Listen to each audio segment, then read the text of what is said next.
Hey everybody, welcome to the channel. My name's Lunaril, and I've been streaming now for, this is my second month, or actually, it's almost, yeah, it's my second month, but it's like halfway through my second month. But for the last couple of weeks, I haven't been streaming, and I just kind of wanted to talk to you guys about that and let you know what's been going on.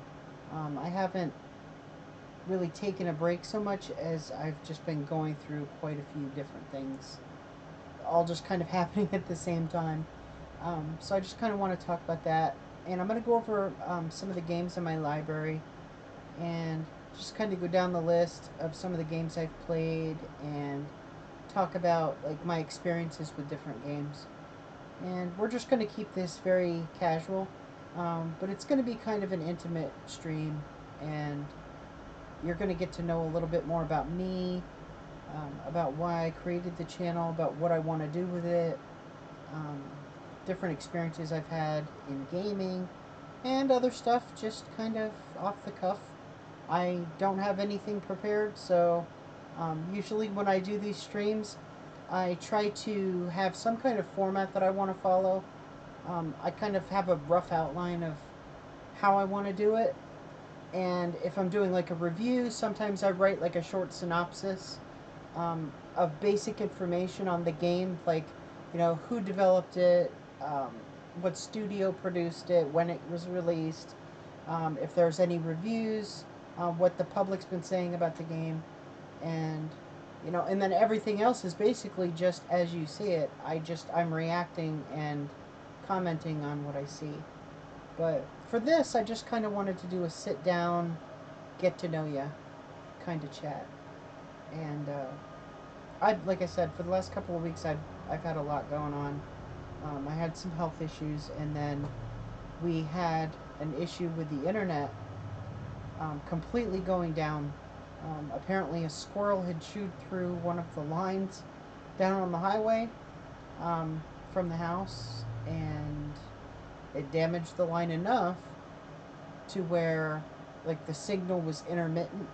So for the last few streams that I tried to do before I took my little break, um, the stream would actually cut out and then pick back up again. And sometimes this happened 4 or 5 times during a stream, and it was really frustrating to try and put together content for you guys when it just kept going down over and over again. So we had to get a technician to come out, look at the line, and they discovered the problem and they were able to replace it. So we haven't seemed to have any other problems since then, so I think that's going to be okay. But I've also had some health issues in the last couple of weeks, and that's been a real challenge. My spouse has also had several health issues recently, and that's been very concerning as well. So we've both been trying to um, kind of deal with those crises head on, and we've had to have um, like an in-home care provider service through our insurance, that they'll come out once a week, and they'll kind of help us out a little bit with some things that we need, and you know, trying to get that all set up, and you know, our medical alert system, we had to get that installed and set up. So there's just been a lot going on, and I didn't really have the energy to get on, you know, dealing with all of those things. I mean, I would say on a given day, I'm usually up maybe 2 or 3 hours at a stretch, and then I need to sleep because I just don't have any energy. And I'll tell you, it's hard. It's really rough. Um, I wouldn't wish it on anybody. Um, yeah, it's bad. It's bad, real bad. So, but today I feel pretty good, and um, I was gonna play something, but I really don't know what to play for you guys. Um, I, I I look at some of the other streamers out there, and try to see what they're playing, you know, some of the popular ones. And they always play like the newest and the hottest games, and that's great. But if you're like me and you're disabled and you're on, you know, a limited income, you can't afford to buy the latest games all the time, like every time they come out. And, you know, like right now, the game I'm looking forward to most is probably Starfield. So, you know, my birthday's coming up in about a week and a half, and any money that I get for my birthday, any money that we can scrounge together after everything is paid, I'm going to use that to treat myself to a copy of Starfield. So that's how I'm going to get access to it. But, you know, like if a game came out this month, I wouldn't be able to get it. And I know you guys like to see those new games and everything, but unfortunately, that's not always possible for me with my situation. But that doesn't mean that it's not that it's impossible. Um, I do have access to several different sites where I can buy games um, on the cheap, so to speak, and you know, I utilize those services when I can to buy, you know, little bundles here and there, and that's how I've amassed. I have 1,700 games on Steam right now, and that's how I've amassed those over the last 10, 15 years. So, you know, I'd like to play some of those newer games and stuff, but, you know, it's kind of one of those things where I have to, the timing has to be right, the stars have to align and everything for me to be able to do that. So that leaves me with kind of a dilemma of, okay, well, what should I play for you guys? So I kind of try to play a little bit of everything. I try something new each stream just so that you guys can see like different games. I like to stick with games that I tend to know that I'm gonna like, but then, you know, the reviews, those are up in the air. I don't know whether I'm gonna like them or not. I don't pick them because there's something I like. I just kind of pick them because they're games that I have that I've never played before. So I kind of want to stream things that I know you guys are gonna want to watch. So I figured today we'll just go through my library. I'll go down the list and I'll talk to you guys about the games that I have that I've played and what I think of them. Before I do that, though, I do want to give a quick shout out. Tramadar, thank you for the subscription. You're a new subscriber to the channel. Thank you so much for the support. Um, good morning, Kitty Cat 1973. Thank you so much for resubscribing. You're awesome. And I want to give a shout out also to Ruskuro17, who also subscribed this week. Thank you so much for the subscription. You are awesome. Thank you for the follow. Hopefully you're able to check out some of my game reviews. And like I've said earlier, you know, on Fridays I usually do viewer requests. So if you guys ever have games that you want me to check out, if there's a demo that you want me to play or you want to see, just give me a shout out and let me know. I'm an open book for you guys. If you guys want to interact with me and talk to me, I'm here. So, um, you know, I know some streamers get on, they just do their game and, you know, very light interaction. I'm totally cool with you guys, you know, chatting with me. I'm fine with it. I can multitask, so I can play a game while you guys are talking to me. I don't care. But I wanted to thank you guys for subscribing, even though I've been off the last couple of weeks. So the support is definitely appreciated, and thank you guys so much for putting your trust in this channel with your subscription.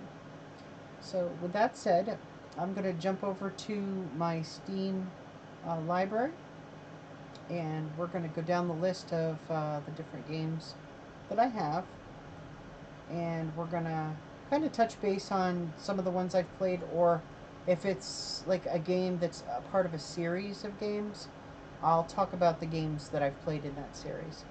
And other games, even if I haven't played them, but I've read a little bit about them. I might touch on those, but there's quite a few to go through. I have 1,700 on Steam, and while a lot of them are probably dumpster fires, there are some really good games on there. So let's go ahead and jump over and we'll take a look at that. And along the way, if you guys have any questions, you're always welcome to send them in the chat. I have it up. I'm going to be actively looking at it the entire time that we're talking. So please feel free to ask anything that you need to ask. And let's take a look at that Steam library. Okay. So here we go. We have 1,700 games to go through. Let's see. I've played, obviously, 7 Days to Die. Yes, I've spent a lot of time on this game actually over the years.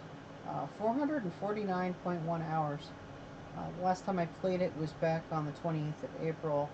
I jumped on briefly just to update the game. But yeah, this game has been a lot of fun. They've made a lot of really cool changes to it over the years, and it has a really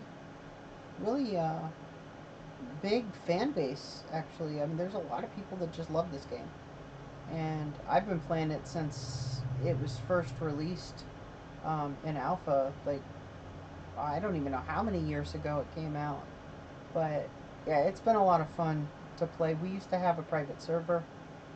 Me and a bunch of my friends all pitched in and got a ping perfect server, and we played 7 days, and it was just a blast. Total blast.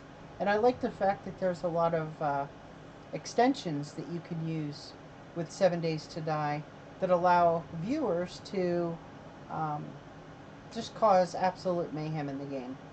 So that's kind of cool. I've always wanted to try that out, but I no longer have my own server to this.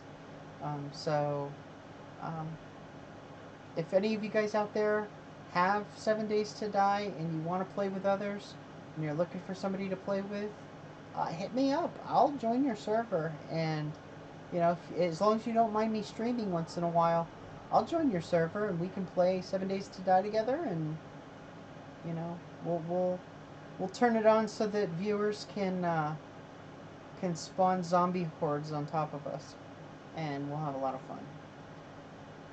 So the next game on this list that I've played, now I haven't played Ace Combat Assault Horizon, but I did play Ace Combat, what was it? Ace Combat Deadly Skies for the PlayStation 2. And that game was fucking epic. I used to love that game. I'd get home from work and I would just jump on that game and just blow bogeys out of the fucking sky just for shits and giggles for hours, just to blow off some steam. That was just a fantastic game. I haven't played Assault Horizon. I actually haven't played anything after Deadly Skies. I just kind of got away from that style of gameplay over the years, but I have it on my list and I've installed it, but I just haven't found the time to actually sit down and try it. I'm kind of nervous because it's been so many years since I've played an aerial combat game that I just don't know if I would still be any good at it. And I kind of want to like take my time and try to ease back into that style of game before I jump into a brand new one. Let's see, what else? What other games do we have here? I've never played the Age of Wonders series. Never played that. Airport Simulator. I believe I played that for a little bit. Yeah, I played that for 22 hours, but that was like back in 2015. And I just didn't enjoy it. It wasn't a very fun game to me. It was just really boring. I mean, I like simulation games, but it has to be more, I think. I don't know. I did write a review on it. It was a very addictive game, but it was just like, I don't know. It was just redundant. It just didn't feel like it had enough substance for me to go back and keep playing. Um, let's see. I've played. I tried out Alien Isolation. I didn't really get too far into the story. I don't remember that much about it. Um, I think there were some jump scares in there, and I just, at that point, I wasn't really wanting to play games like that, and I just kind of never came back to revisit it. Alien versus Predator. What can I say about this game? Um, I played Alien versus Predator back in oh, it would have been 2001 or 2000 no, couldn't have been 2001. It had to have been 2002. Um, and this game was just fun. I can't describe it any other way than fun.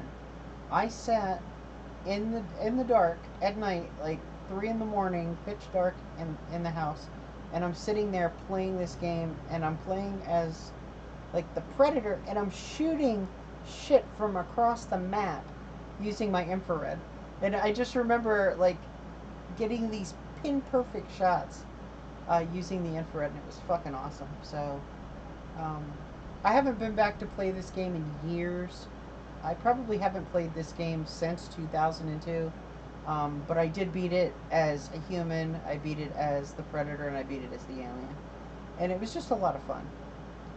So if you guys, you know, have this game, or if you want this game, you want to try it out, it was a lot of fun back in the day. And I'm sure it's still probably fun now, even though the graphics are probably a little outdated. It is actually a lot of fun to play. And the next game here that we will look at is Animation Throwdown, The Quest for Cards. I play this game every day.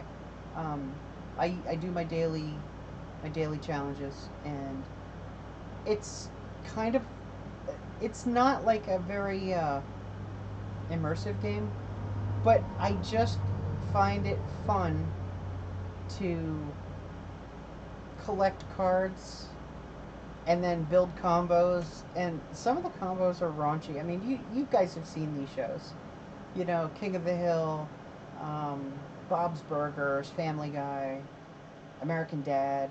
I mean, you guys know the shows, and you know they take like different things about the shows, and then they make these card combos that fit in with the show, and it's really funny, and it's fun. It's something that I can do without having to really do anything. I can just kind of pull it up and click, click, click. Okay, I did my daily task. Okay, now I'll just go and do something else, and it just gives me something to do that's kind of fun.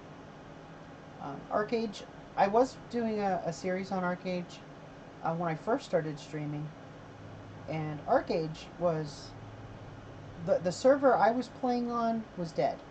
I was I don't think I ran into any other NPC. I saw a couple of NPCs, but I never saw anyone speak. I never talked to anybody. And so I was just kind of playing it as a single player game. And it was a lot of fun.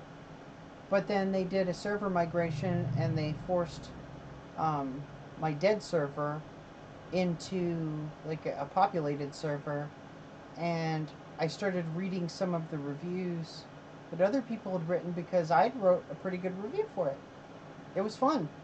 But then when I was reading some of the other reviews, and I was looking at some of the other what people were saying about the game, it just seemed like a grief fest. And I decided, you know what?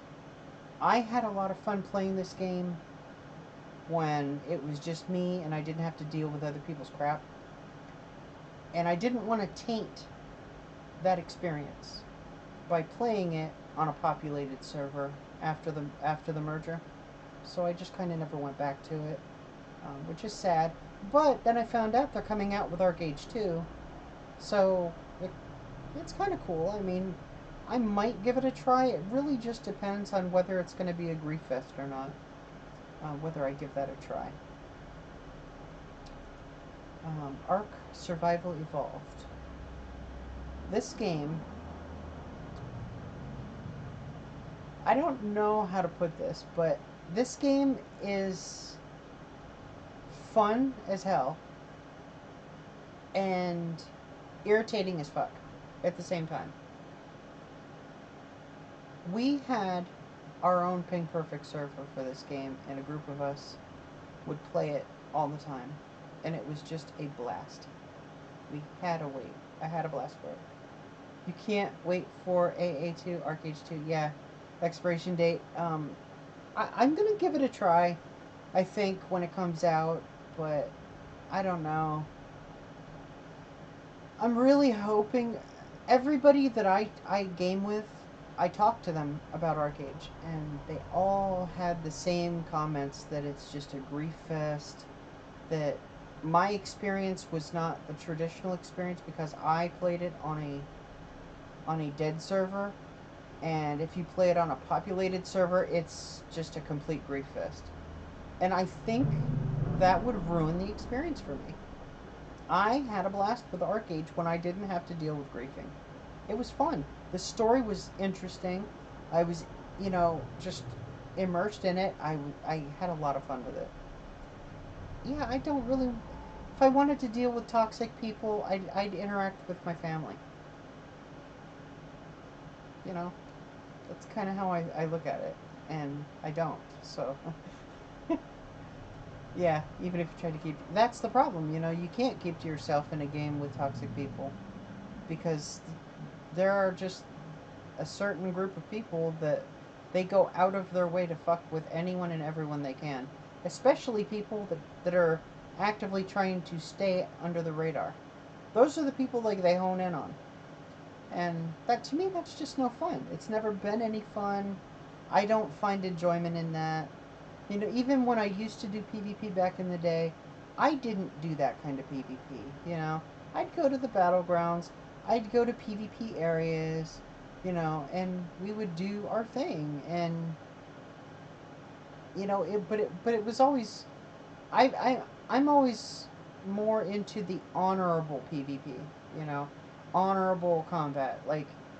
It's not fun kicking somebody that's a noob when you're god tier. To me, there's nothing, you don't get anything from that. There's nothing to gain from that. I mean, unless you're just a complete piece of shit, you don't feel good about yourself. There's no skill. There's no challenge in that. And that's kind of, to me, what PvP should be. It should be about the challenge of it, the skill of it, if you have to be dirty and underhanded and sneaky and, bully people that are way weaker than you because you're OP and they're noobs, then, you're not PvPing for honorable reasons. And, I get it. There are games that's the way it is. But when I know that those are games that are like that, I don't play them. And that's just my choice. I know there's a whole entire subset of gamers out there that's all they play. And that's cool. If that's all they play, that's cool. As far as I'm concerned, they can PvP litterbox with each other, till the cows come home. Those are just games that I won't be playing. Perfect example of it is a game called Tree of Life. It looked really fun, seemed like it would be a really interesting game. My spouse and I jumped on it. We were playing it right after it first came out, and it was a total PvP litterbox. You had people running around in groups, camping spawn points where all the noobs would spawn into the game, and they would just sit there and farm them over and over again, even though they got nothing out of it. And to me, it was just pointless bullying and griefing. And basically, the game developer said that's exactly how they wanted it. They wanted it to be a PvP litter box. And if you tried to say anything about it in the discussions, you got flamed by 100 people that would all sit there and complain about, oh, you're just trolling their forum by saying that it's a PvP litter box. Well, it is. you know. So, yeah, I try to steer clear of games like that. I'm not totally averse to PvP in a game, but it needs to be under certain conditions and in such a way that it can't be abused. And if people find, you know, exploits to abuse the system, then that needs to be addressed and dealt with harshly to encourage others not to follow that. But that's not something that a lot of developers are concerned with. And I've noticed that when games have like a PvPvE setup, you end up getting this very vocal minority of PvPers who are so vocal that they end up coercing the development team to make changes to their benefit, and then those of us that are more interested in the PvE aspect of it or the cooperative play, we end up being penalized. And you see that a lot with MMOs. Like, not so much World of Warcraft. Maybe it is now, I don't know, but back in the day it wasn't so bad. But Elder Scrolls Online, great example. They keep making changes to classes because, PvPers were pissed off about, you know, Nightblades or, whatever, being too OP. And they'd nerf that class, and then they'd, boost this other class, and then that class would be OP, Paladins would be OP, and then they'd nerf them, and then they'd boost something else. And it became like this thing where it was like, musical tunes where you didn't know what tune was going to be nerfed that week because they just kept making changes because people in PvP kept bitching. And it's like, okay, I get that, but, PvPers aren't the only gamers on an MMO, that's like a PvPvE. There are quests, there's a lot of cooperative play, and changes because of what somebody in PvP wants affects everybody.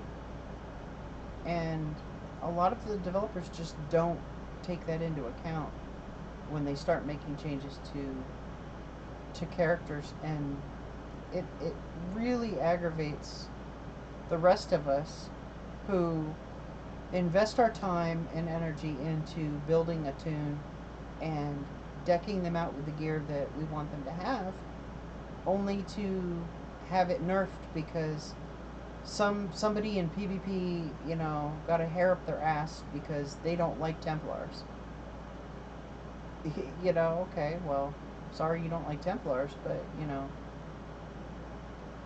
I don't think I should have to, have my character take a shit because, you don't like the way, my character can be min-maxed in PvP. Maybe they need to have it so that, when you engage in PvP areas, there's like a different thing that limits or restricts certain things for PvP so that everybody is on an equal playing field. I don't know. But I digress. Let's get back to this. I go off on tangents. So Ark Survival, it's a mixed blessing here. It's a curse and a blessing at the same time. I love the game. We had a private server. We always played it. We played through like a whole bunch of the different expansions on this, and we would have kept playing it too, all the way right up to the end, if it wasn't for the fact that the developers basically came out with a statement that they were going to be discontinuing support for Ark Survival Evolved and shutting down their servers. And they were doing this because they're going to be releasing Ark Survival Evolved 2. And then they said, well, after there was a huge amount of backlash, then they said, well, we're going to shut down the servers, but if you pay, like a $50 fee and $20 fee for each of your expansions, and it was like all this crazy shit you had to pay. For shit that you already paid for, you have to pay again. Then you could get like a legacy thing where you could still play it. And I was just like, yeah, fuck you guys. I'm not paying for something again that I've already paid for. Fuck that. And that's bullshit that you're going to shut down our accounts or our access to an online server because, what, you're coming out with Ark Survival Evolved 2? Okay. What about all the and they're still selling it. They're still selling Ark Survival Evolved even though they're going to be shutting down the servers. And to me, that's unforgivable. It's completely unforgivable. And they've pissed me off to the point where not only am I mad about it, I'm probably not going to play Ark Survival Evolved 2 just because of that. Just because of what they're doing, I'm not going to be playing it. I'm gonna make a fucking statement and say, fuck you, I'm not playing it. I don't care how good it is. I'm not playing it. If they're going to treat their customers that way, fuck them. They don't deserve my money. Oh, yeah. Yeah, they're doing it. And a whole group of us had a Ping Perfect Ark Survival Evolved server. And up until about, I would say 2 months ago, we were playing it every day. We don't play it anymore. We canceled our server. And I haven't played it since March.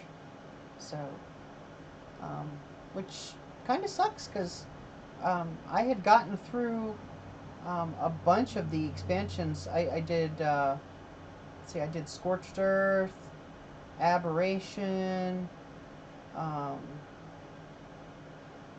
obviously the island, and I think we were on Genesis. I think Genesis was the one we were on when we stopped playing, but no, we had just finished Genesis, I think. I think we were starting the Crystal Isles. But yeah, it was just, I couldn't believe that they were going to treat us that way.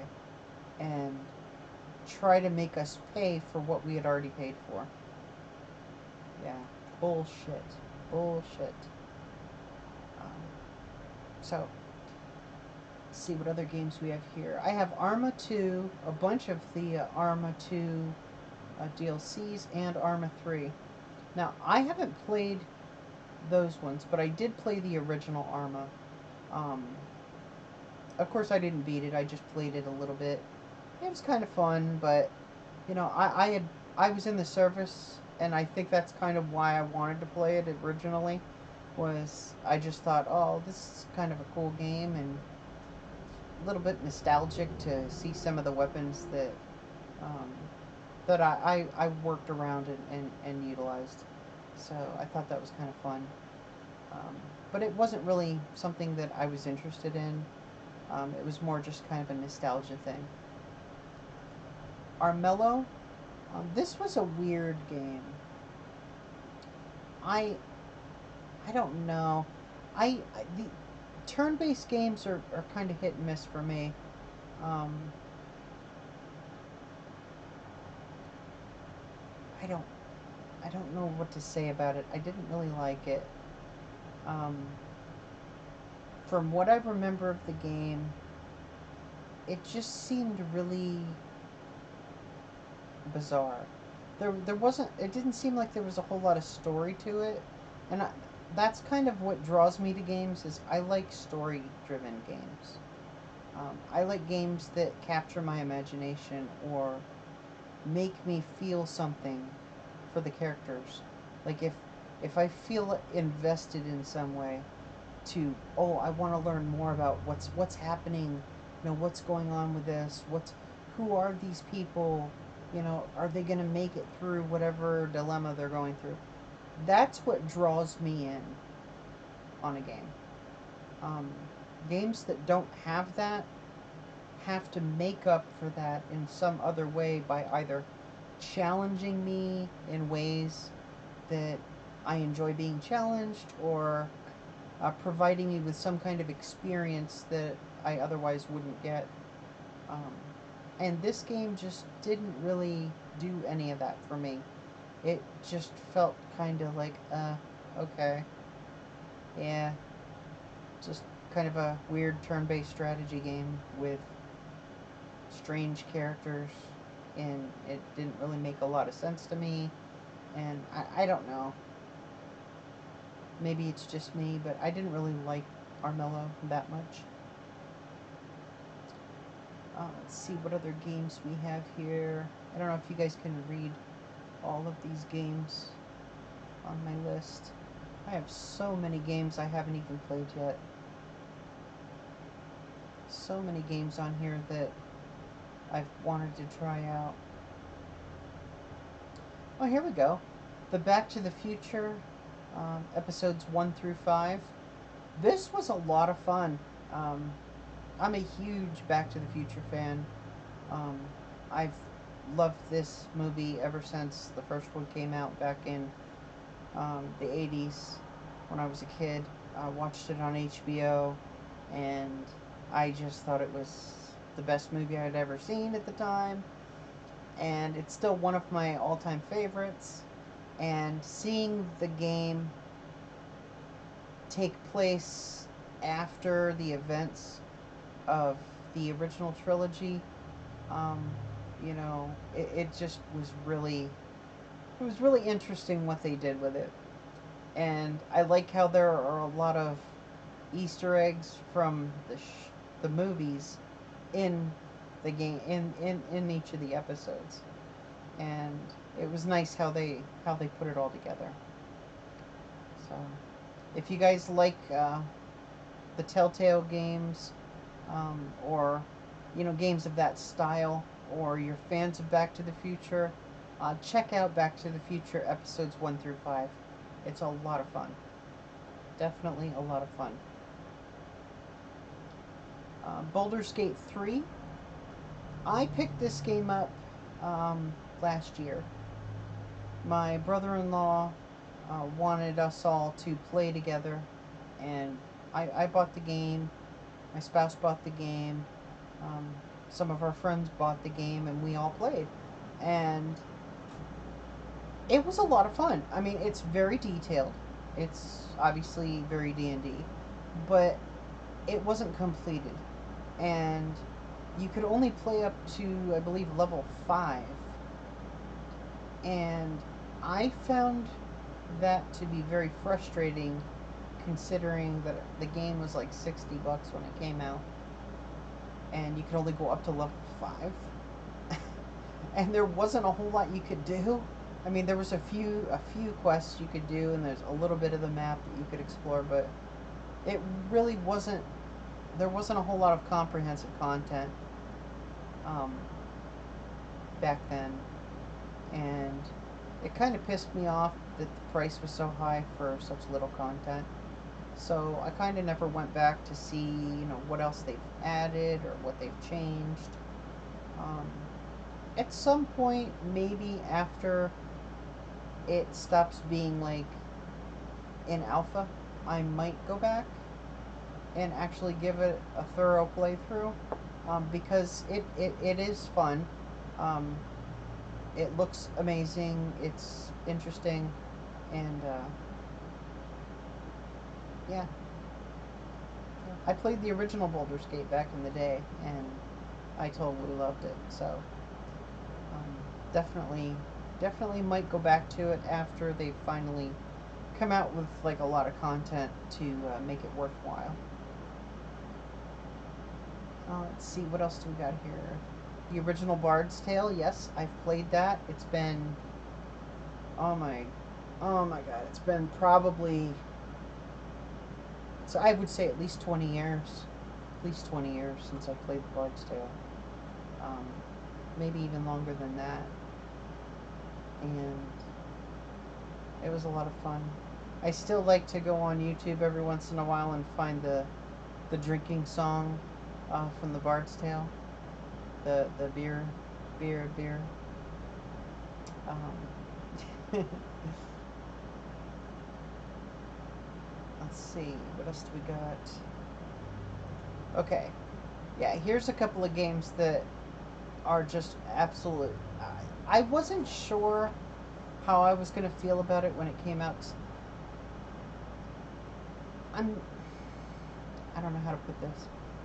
I I wasn't really into comics when I was a kid. It wasn't something I really got into. Um, I was I definitely was a geek, but I didn't really get into the comics.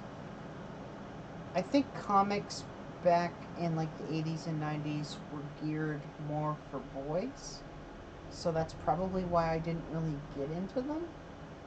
Um,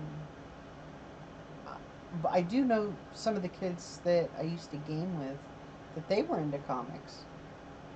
But I was always more into video games and movies. So, I mean, that's where my collection was. I had hundreds of games, hundreds of movies growing up. I collected them, you know, Christmas, birthdays, anytime I got pocket money, anytime I got an allowance, anytime, you know, I got paid for my after school jobs, I was getting video games.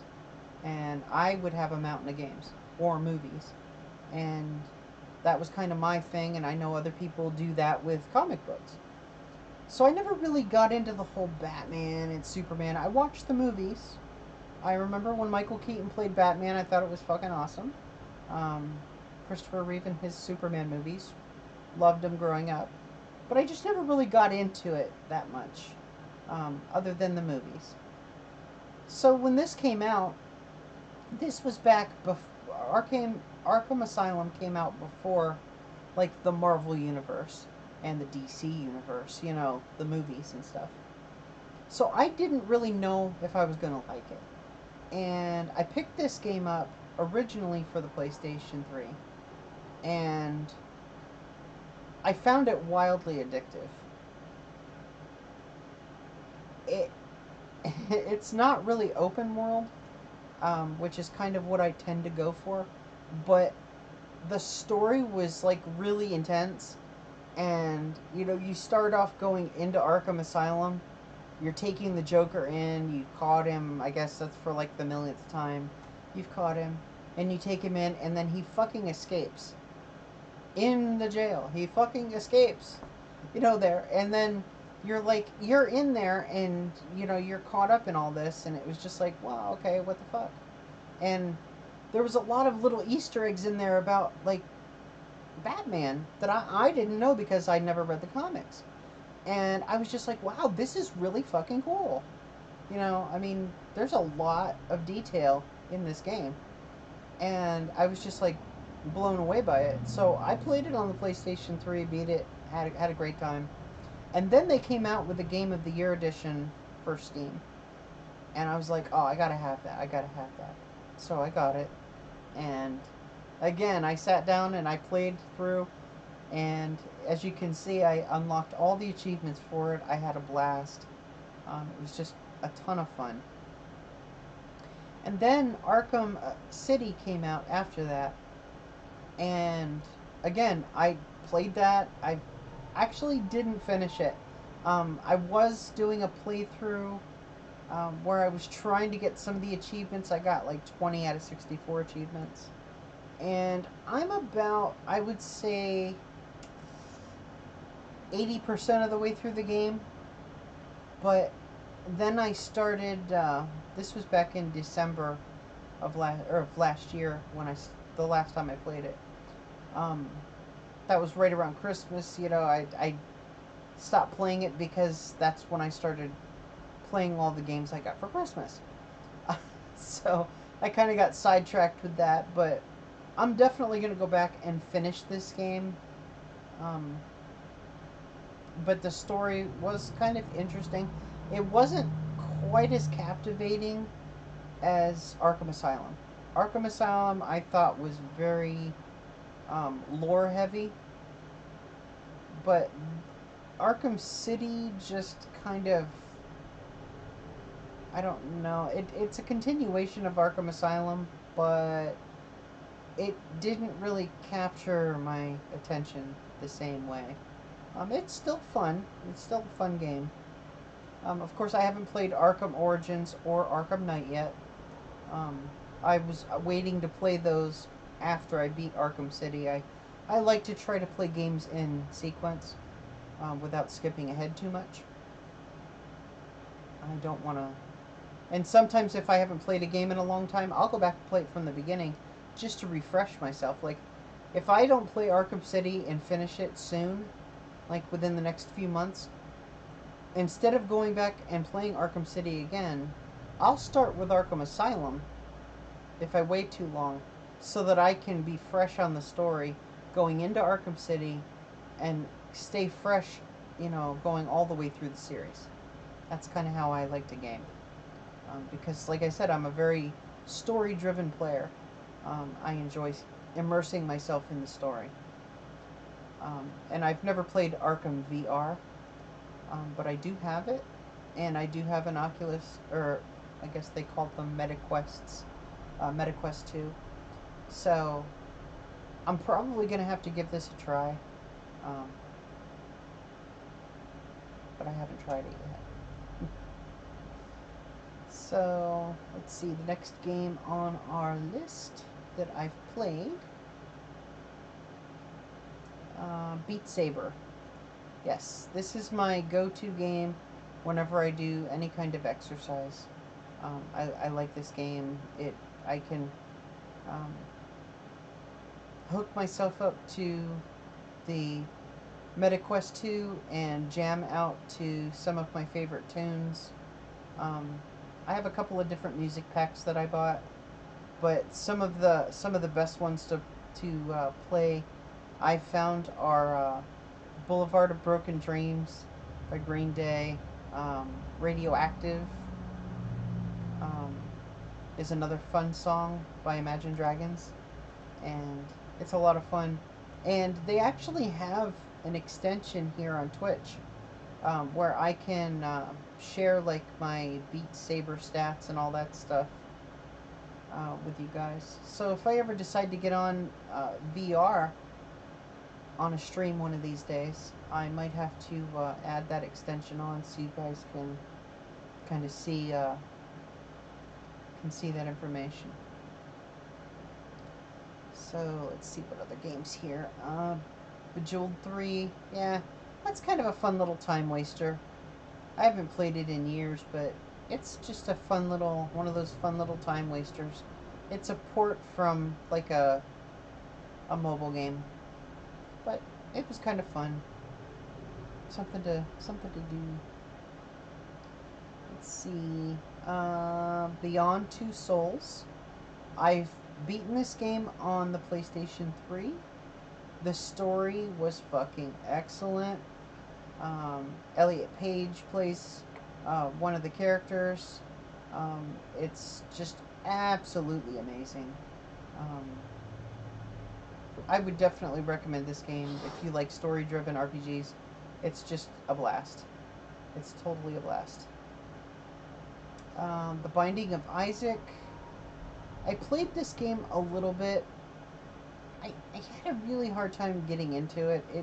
It's kind of, to me, it was like a dungeon crawler, but it just was, I don't know. It kind of had like a weird, creepy, it was almost like, imagine Tim Burton created a Legend of Zelda type game, like the NES Legend of Zelda. But it was created by Tim Burton. That's what it felt like. And I was just like, yeah, this is fun for like kind of a retro feel, but I don't know. It's just, it didn't really catch my attention. It didn't really captivate me. It wasn't spectacular, I guess, for me. It wasn't a bad game, just it didn't have that wow factor for me. So I only played it for 12 hours over the course of a few days, about 8 years ago. So, Biomutant. I'm going to be playing this game for my next review. I've downloaded it, but I haven't actually launched it yet. So I'm going to be launching that later tonight to make sure that it's set up properly. I'm going to make sure the settings are correct so that I can have my screen the right size and everything. And we're going to be reviewing that game probably, I want to say tomorrow. I think I'm going to do that review tomorrow. And then I have to figure out what I'm going to be reviewing on Sunday. The Bioshock series. Now, I don't know how controversial this is going to be, but I thought the Bioshock series was fucking epic right up until Bioshock Infinite. And it was only until I got to the very end of Bioshock Infinite that I changed my mind about the Bioshock series. Because what they did at the end of Bioshock Infinite made me feel like a piece of shit. Just like what they did at the end of Mass Effect 3 made me feel like a piece of shit. So, it's a great series to play. It's fun. I only played the first. Yeah, the first one was pretty epic. Yeah, I played it a long time ago too, back in 2015. Now I only played the PC port for about 30 minutes, looks like. But I played it on the PlayStation 3 and beat it. And then I beat Bioshock 2 as well. And then I played Bioshock Infinite on the PC. And I loved the gameplay. I thought it was fun. The story was interesting. It was captivating. But then I didn't like the end of Bioshock Infinite. So that kind of really put a sour taste in my mouth for the whole entire series, because I was really invested in the story until that point. So it is a fun series, but if you like the first one, I would say play the first one and the second one. Play Infinite just because, you know, if you're like me and you're a completionist, you have to have, you know, all the games in the series played. Just prepare yourself for the end of Infinite. I don't know if everyone felt this way. I know I did. But it was a big disappointment to me, the way they chose to end the game. Disappointing. Let's see what other games here. We got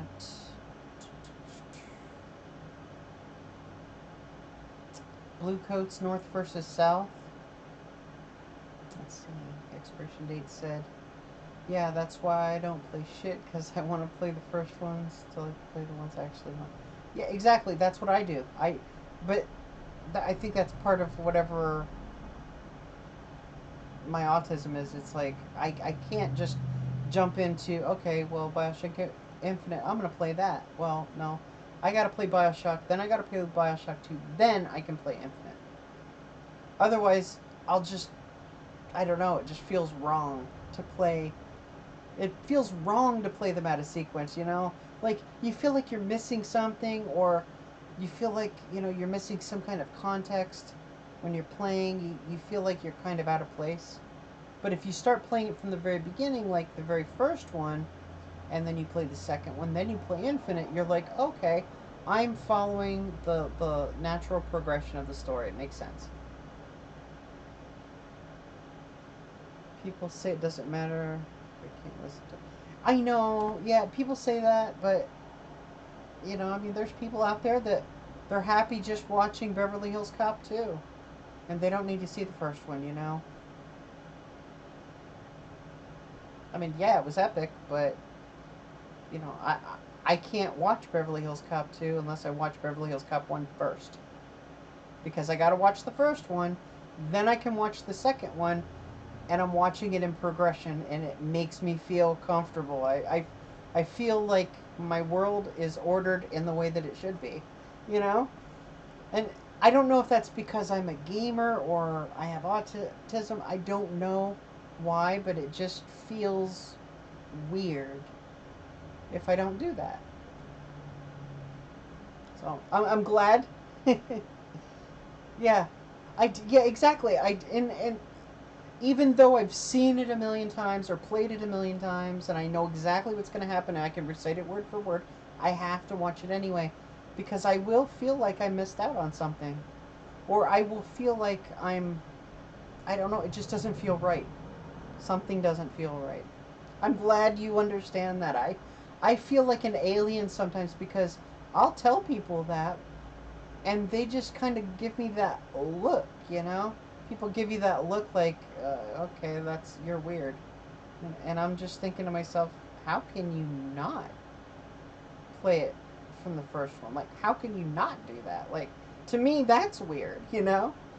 So I'm glad you understand. It makes me feel better knowing that I'm not alone in that. So, but yeah, if you played the first one, if you liked the first one, when you played it, think about revisiting it. I do know that I don't know if you subscribe to Humble Bundle.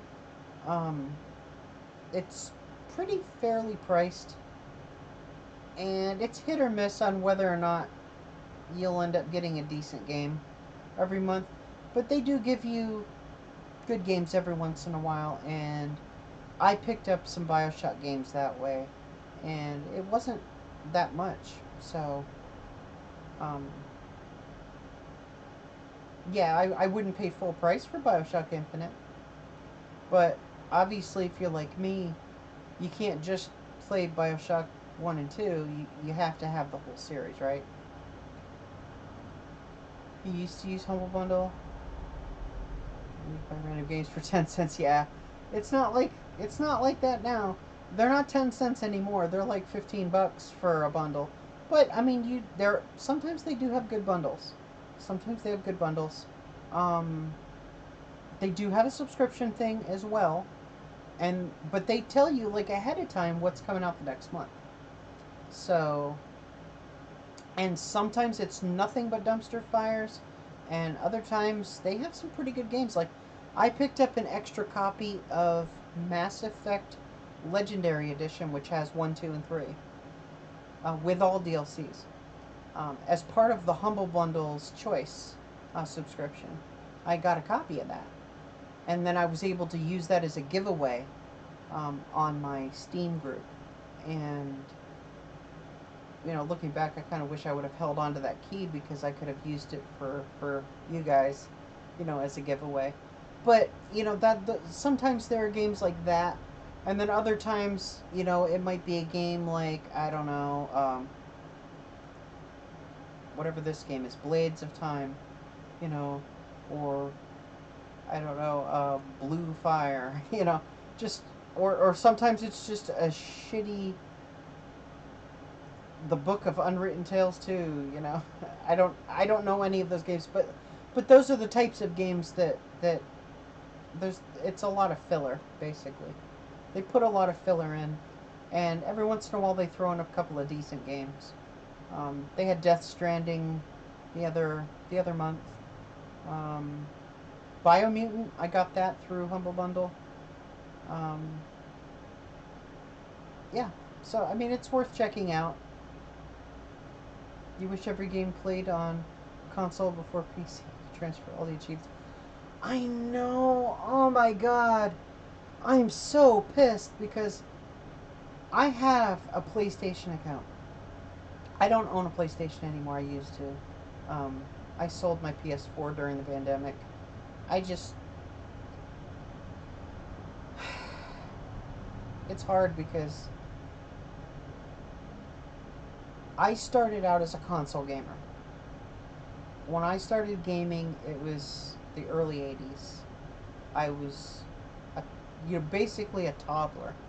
I was 3 years old, had an Atari 2600, and that's what I gamed with.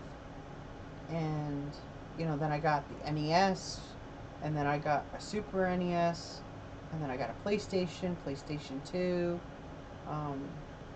PlayStation 3, PlayStation 4, and, I've had an Xbox, I've had an Xbox 360, I've had the Wii, Nintendo Switch, I had,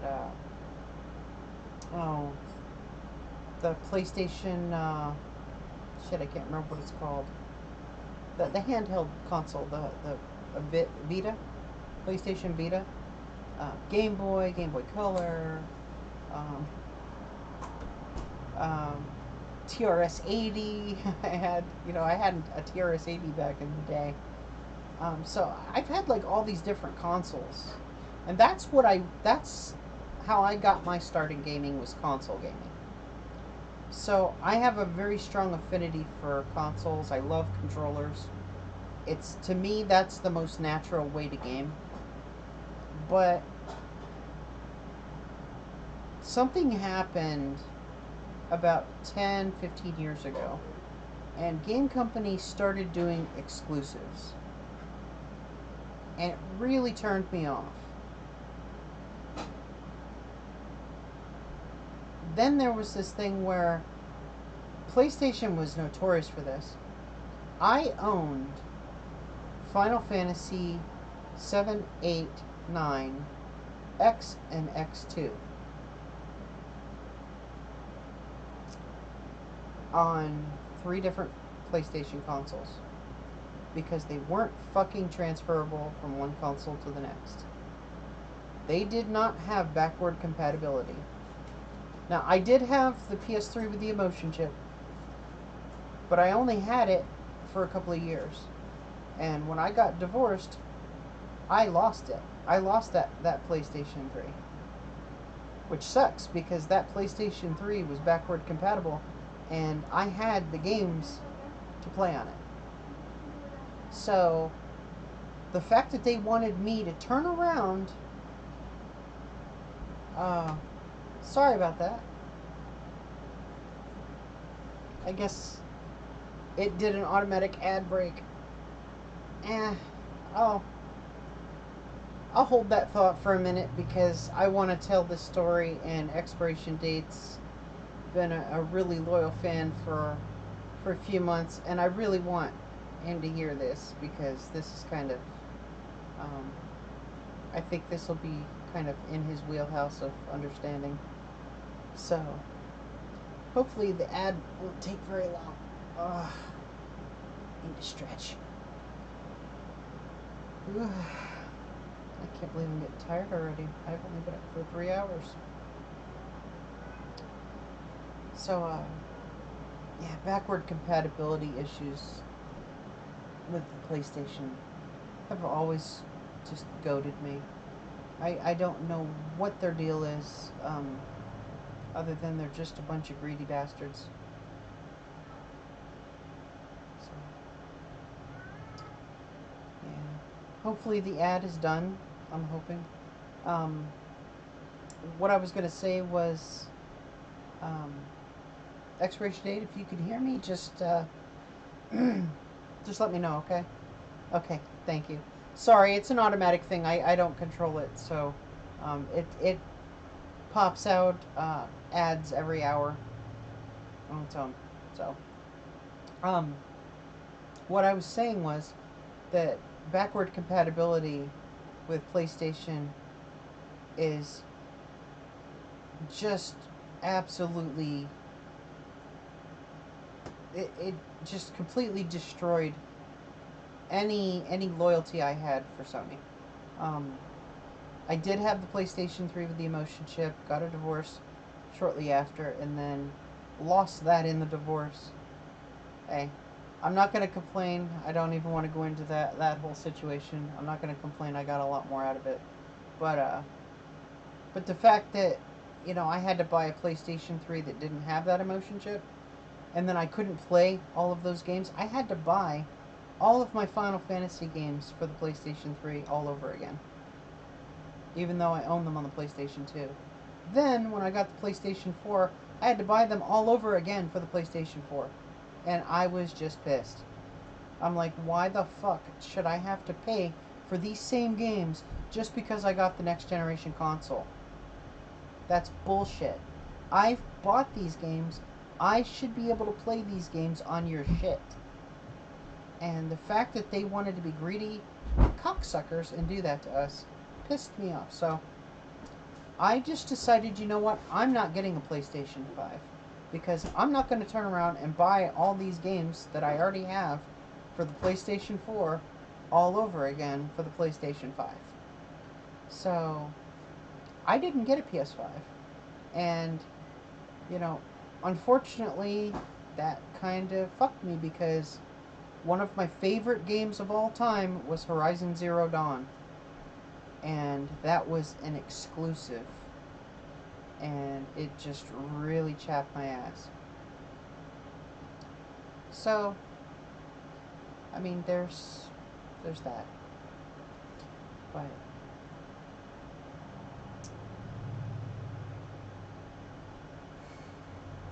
so, yeah. I completely forgot what I was saying.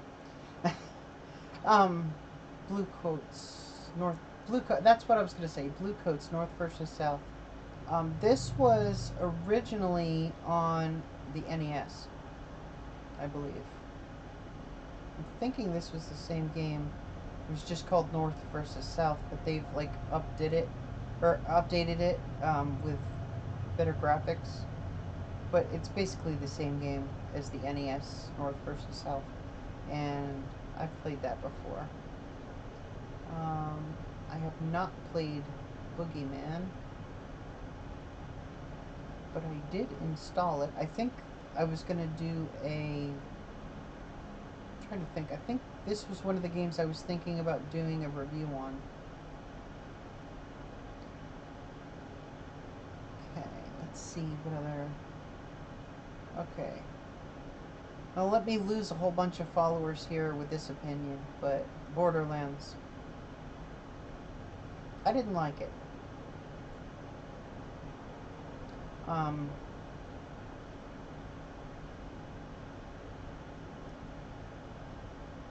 don't know. It looks like shit to me. I know a lot of people love it. The character seemed kind of interesting, but the game to me just looked like shit. I couldn't really get into it. Yeah. Yeah. My spouse likes the artwork too, but I've told her that I just don't like the way it looks. Apparently it's done that way on purpose. Yeah. I don't like it. I don't like Claptrap. I think is funny, but yeah, but it's basically just a shooter with weird graphics, and I had a really hard time immersing myself into the game. The graphics just kept throwing me off, and just really turned me off. I don't know. I mean, maybe I wasn't fair with it. I only gave it 10 hours. Maybe you just have to push through, and maybe Borderlands 2 is better. I don't know. But again, it comes back to I'd have to play all the way through Borderlands 1 to play Borderlands 2. Otherwise, no, that would be bad. So, yeah, I don't like Borderlands. And I know I'm going to take shit for it. I know there's people out there that are going to hate my guts now because I said I don't like Borderlands. But yeah, I'm honest, I didn't really care for it.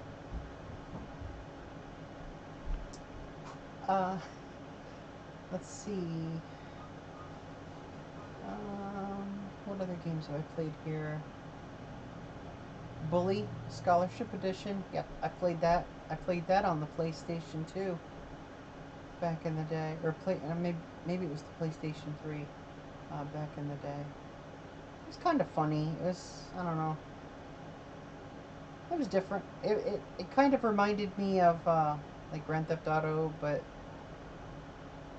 less about driving around and more about just kind of running around being an asshole. It was kind of funny. Let's see what other games have I played here. Call of Duty Black Ops. Oh my goodness, where do I go with this? The original Black Ops.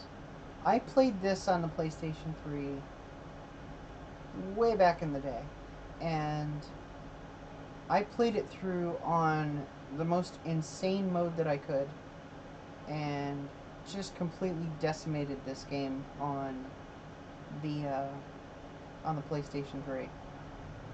There was one mission though that took me about 3 days to get through this one particular area where all these trenches were. It was one of the most difficult challenges in that entire game for me. The rest of the game just wasn't that hard, but it definitely, it was fun. It was a lot of fun. The story was interesting.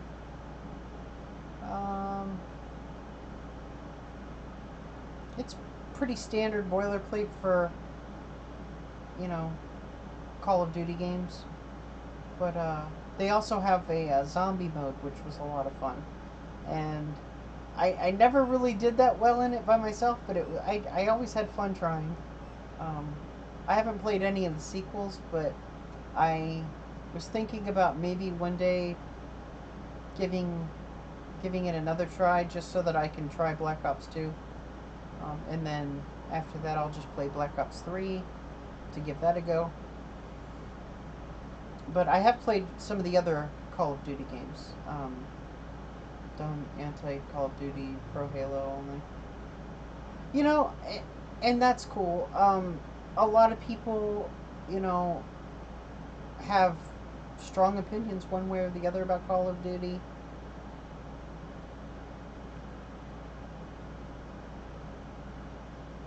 It is what it is. I like Halo as well. I played Halo, or Halo, Halo Evolved, and I played Halo 2, and I bought Halo 3, but my Xbox 360 took a giant shit, and then I couldn't play it anymore. So I ended up not even getting a chance to play Halo 3, which I was really upset about. But here's the caveat.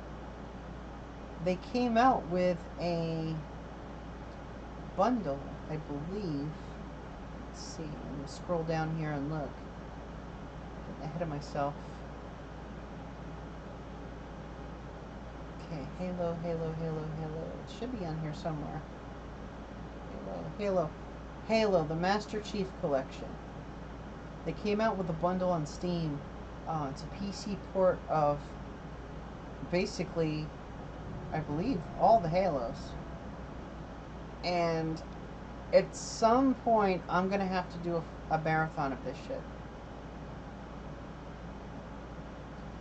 I don't know.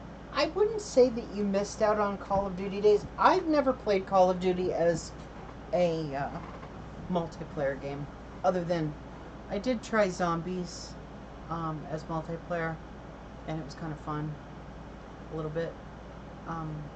But as a single player game, you know, with a story, they can be quite fun. Again, I'm not much of a PvP person. I'll do PvP if it's part of a game, but it's more of a cooperative thing. You know, like my team against another team. That kind of thing I can do. I can get into that sometimes, but I don't know. It's not really, PvP's not my thing. But yeah. I can't believe we're only at Call of Duty. It's been like an hour and 15 minutes. It's going to take forever to get through this whole list, isn't it? I just have so many games. It's so hard to get through them all. And now you see my dilemma. Like, I have so many games that it's just really hard to review them all because I just have too many. But I'm gonna give it my best. I don't know how much time I have on this earth, and I'm going to review as many of them as I possibly can. The only problem is every month I keep getting more games from my Humble Bundles and all that other stuff, and it's like I'm getting way more games than I can possibly review. It's fine. It's fine. Let's see, what other games have I played here? Chess Ultra. Yep, I like that. I love playing chess. That is a fun game. Chicken Police, I've never played that.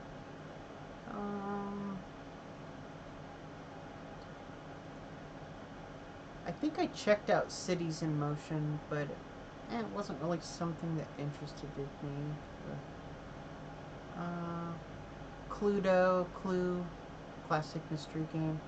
Yeah, a friend of mine bought this for me and my spouse, but we only played it like one time, maybe 2 times, and it wasn't something that we really played again. Now here's a really good series that I can't sing the praises of high enough. Command and Conquer. I first played Command and Conquer 2, Red Alert. Unlike other series type games, the Command and Conquer games tend to not carry from one to the next. Like Command and Conquer 2, Red Alert has Red Alert and then Yuri's Revenge. And then Command and Conquer 3 is a completely different story. So with that, I don't feel like I need to play like 1, 2, and 3 in order because it's not the same story. It's a completely different story. So I first got introduced to Command and Conquer through Red Alert. And this was back in like the early 2000s. It was a lot of fun. It was new, it was exciting, and the story was funny. Tim Curry played the Russian president. That dude that plays the general on War Games, he was on there. So I mean, like, it had like these, pretty big stars that were playing, in the full motion video cuts, the cutscenes in the game, and it was like, wow, this is kind of cool. It's like an interactive movie, and I get to play the game, and it was funny, and I mean, it was like a tongue-in-cheek kind of thing, and it had like this Red Dawn feel to it, like Wolverines. You're out there trying to like stop the Russians from taking over, and it was just a lot of fun. And then I started going into these message boards about Command and Conquer where people were holding their own like tournaments. They're not official tournaments. Because I never did the official tournaments, but I would do like these underground tournaments for Red Alert. And sometimes we would have mods, and we would do modded tournaments where you could fly like an A-10 Warthog and drop nuke payloads. And it was just a fucking blast. I mean, I would spend hours and hours and hours on this game between my work shifts. I wouldn't even sleep for like 4 days, and I would just play this game. And I got so good at this game. Like, I went into one tournament, and I took over. I made a bunch of underground diggers and filled them with engineers. Just like tons of engineers. And I had like 20 or 30 of these little diggers, and each digger had like 5 engineers in it. And I kept moving them around the map until I located the corner of where his base was. And then I fucking sent all my diggers in one shot to his base. And I'm sitting there, click, click, click, click, click, click, click, click, click.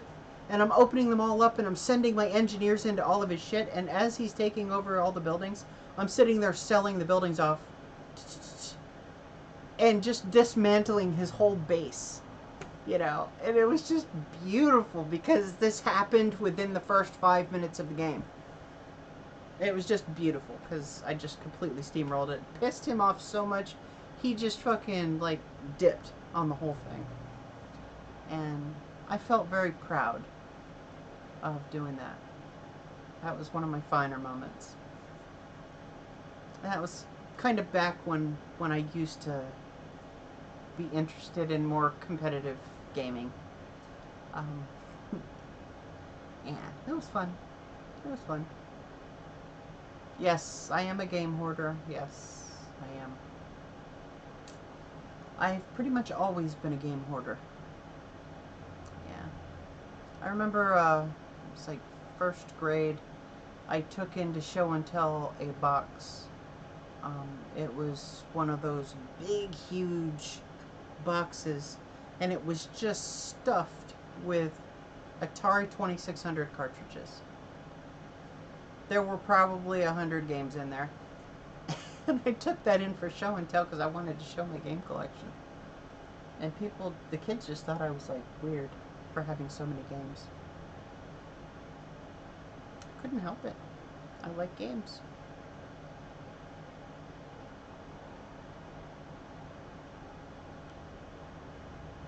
So, yeah, Command & Conquer holds a very special place in my heart. It was a really fun series. I played Red Alert 2, Yuri's Revenge. I've played Command & Conquer Tiberian Sun, which is a different story. It involves this group, kind of like the Alliance and the Rebels, basically. And then you have Command & Conquer 3, which you can actually play 3 different storylines. And the thing I liked about Red Alert 2 that they also did with Red Alert 3 is you can play as the Allies, like the Americans, or you can play as the Russians. And if you play as the Russians, then all of the full motion videos are different, and it follows a completely different storyline than if you play it as the Americans. They did the same thing with Red Alert 3, except instead of it just being like the Americans versus the Russians, it's the Americans, the Russians, and the Japanese. And you can play all three different playthroughs, a different storyline for each one. And it's really fun. So that's, and I haven't actually played Uprising. I did play the original Red Alert 3, but I haven't done Uprising yet. So eventually I'm going to go back and I'm going to play Red Alert 3, and then I'll probably have to do 3 playthroughs of it because I'll do it as like the Americans. And then after I do that, I'll play Uprising as the Americans. Then I'll go back and play Red Alert 3 as the Russians, and then play Uprising as the Russians, and so on. But that should be a lot of fun. And maybe I'll do that as like a live stream. And that's a really good idea. I'll have to write that down. Actually, Alexa, make a list of games that I can live stream. That was games that I can live stream, right? Yeah. I've created games that I can live stream list. Good. What would you like to add to it? Add Command & Conquer 3 and Command I've added Command & Conquer 3 to your games that I can live stream list. Good. What else? Command & Conquer 3 Uprising. There. I had Alexa do it for me. So I can always live stream those, and then there's also Command & Conquer 3 Tiberium Wars, which I'm assuming that's going to be following like the Tiberian Sun storyline, and then Kane's Wrath, which I think is like the sequel. I'm not sure which one's the original, which one's the sequel, but it's the same thing. It's that particular type of storyline. So I'll have to give those a try. and show you guys what that's all about. It's fun. Yeah, I'm a game hoarder. Let's see, what do we got here? Conan Exiles, yeah. I actually played that for a little while. I played with the Age of Calamity mod, which completely overhauls the entire game. And actually, my spouse and all of our friends still play on a private server. I stopped playing on the private server because I felt like I was making people uncomfortable doing my live streams while I played. So I stopped playing so that I could focus more on the stream and the channel. But they're still playing, they're still going strong, they're still having a lot of fun with it. And apparently there was just a new update, I think today or yesterday. So it's, I mean, it's not dead. If, you know, a lot of people out there seem to think it's dead, but it's really not. They have a lot of new content for it. And if you play with Age of Calamity, then it's like playing an entirely different game. So it's something, if you liked Conan Exiles, definitely give it a try. It's kind of like it's I would say it's very much like Ark Survival without the dinosaurs, just Conan flavored. So let's see what other games here. Core Keeper. This is a fun little game. I played it for a little bit.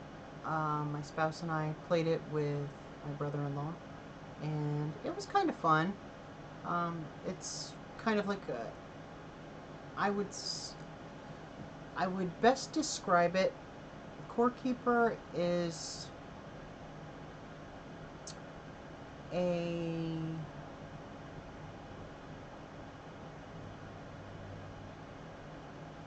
dungeon crawler,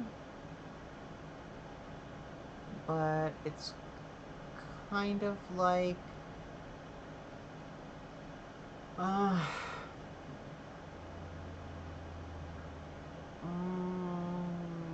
yeah, it's basically just a dungeon crawler, like a dungeon explorer type game. I guess that would be the best way to put it. It's got kind of low res graphics, but it's fun.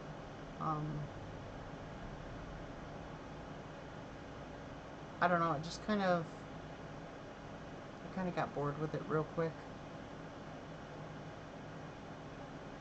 But they are coming out with a new update, so it's possible that maybe they're going to have some more content for it soon, and at that point, I think they're going to come out with a creative mode. So maybe that's something that would be fun to try out. Let's see here. Craft the World. Yep, absolute blast. It's very simple side scroller, but it's a lot of fun to me. You can build your base in a variety of different ways, and it's very linear. There's not a whole lot. It's a base building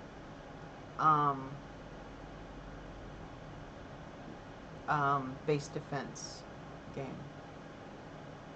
So you build your base, and then you have to defend it from waves of enemy attacks as you search for more materials and dig down into the earth and gather more materials and uncover secret areas and defeat, you know, mini bosses, collect items that you can then use to power a portal that takes you to the next world, where you have to basically start the process over again, but each world is different. Like one world's a snow world, and one world's a jungle world, one world's like a desert world, and each world has its own like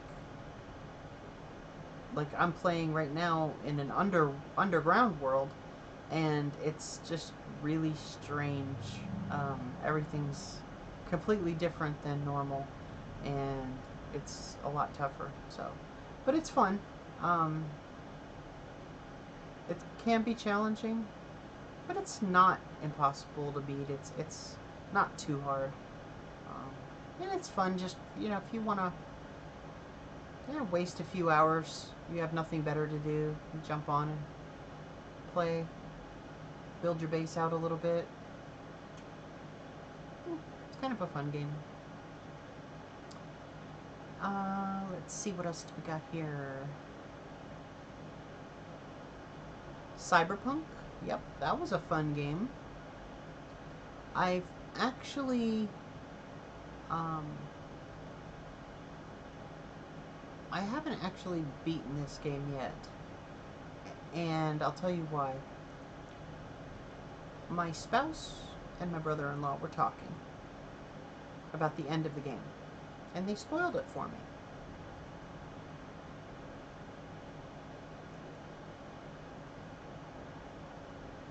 Hey, expiration date, thank you for the sub. Thank you so much.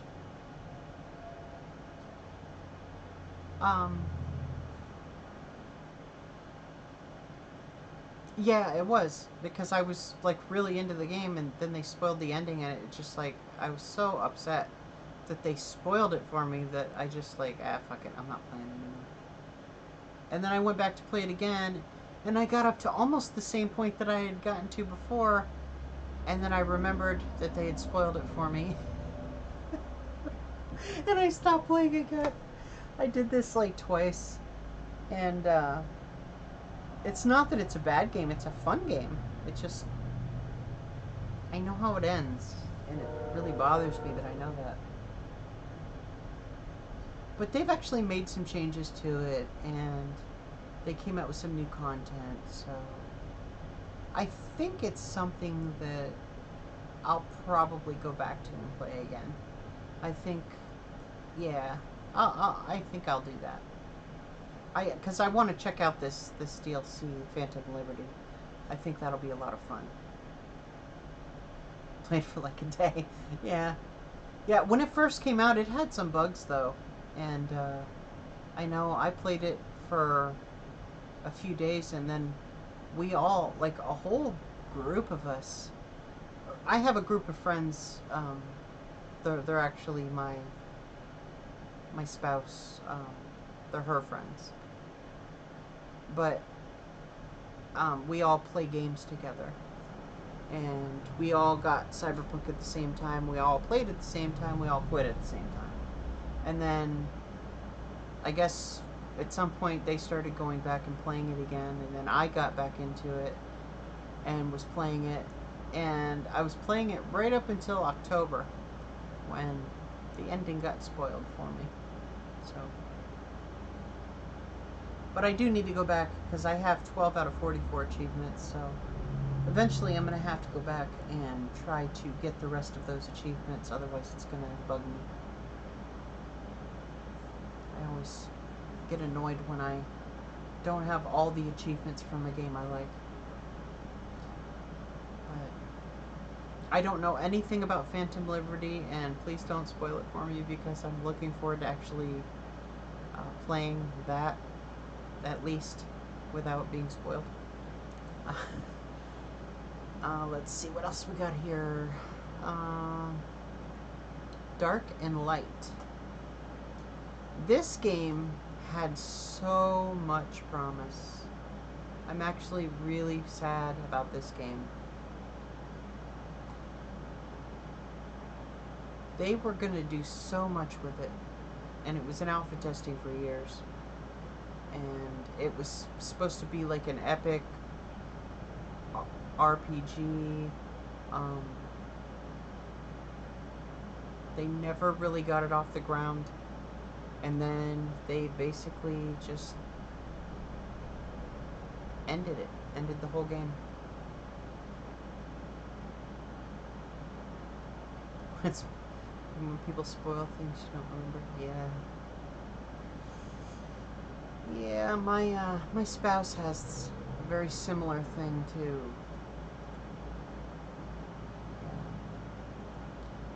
Unfortunately, I'm almost the exact opposite. I have a hard time forgetting things. I don't have an eidetic memory. It's not quite eidetic, but it's pretty darn close on a lot of things.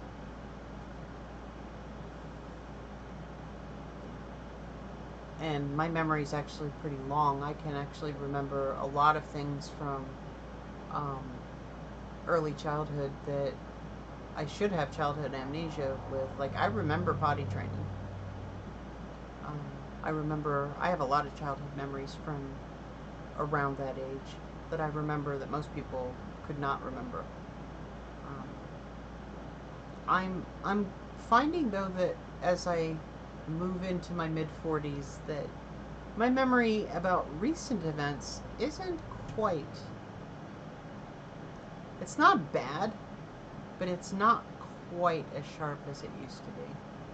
Like every once in a while, I find myself like, okay, where did I set that? Where did I set that?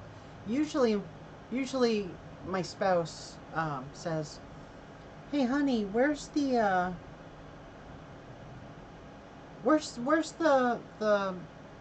baked beans?" And I'll say, um, "It's in the storage rack next to the stove, third shelf down, one shelf or one from the right hand side, one container from the right hand side," and I'll tell her exactly where it is, and she'll go out there and look for it, and it's right where I told her it was, and she's like, "How did you remember that?" I'm like, "Because that's where I put it." "Well, yeah, but you got this like 6 months ago." I'm like, "I know." Okay. I don't know how I remember, I just do. I don't use like weird memory palace, or tricks or gimmicks. It's just, I kind of remember, you know. I basically go into my head and think back, okay, and then walk myself through the last time I saw something, and then it just kind of comes back to me. Yeah, exactly. That's what I mean. Like, I can, like, the last time I saw, let's see, I'm trying to think of something, some example I can give you. Yeah, but that's exactly how it works. Is I can see in my head the last place that I put it. Um, that's how I do it. I just kind of deconstruct my memories of, okay, when's the last time I remember seeing it, and then what was I doing with it, and then I walk through my memory of that. Okay, this is where I was. This is where I put it.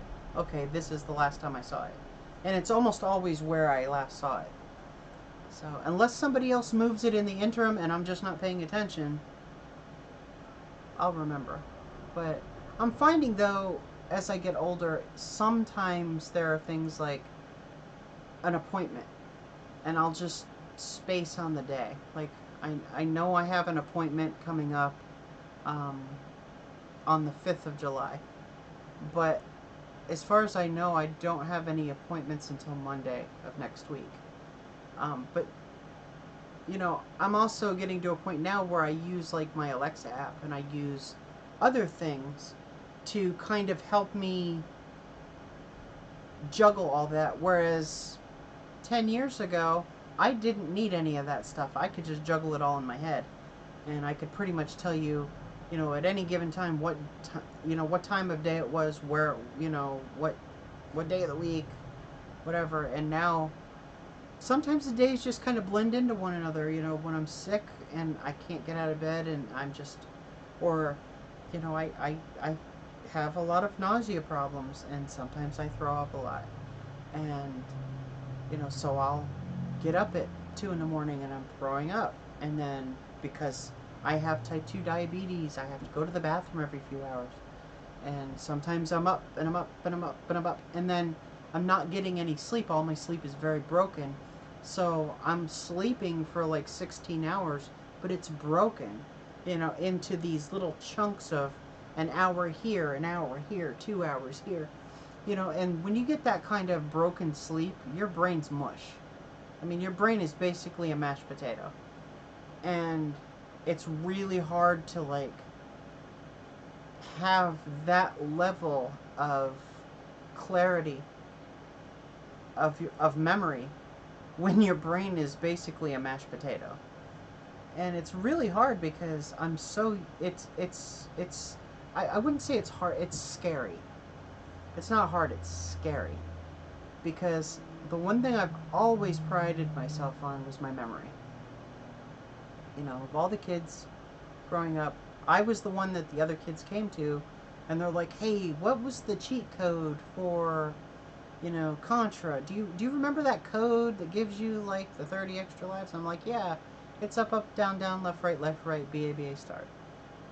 You know, and they're like, "Oh, okay, I memorized the code years ago for Kid Icarus to give you basically God mode."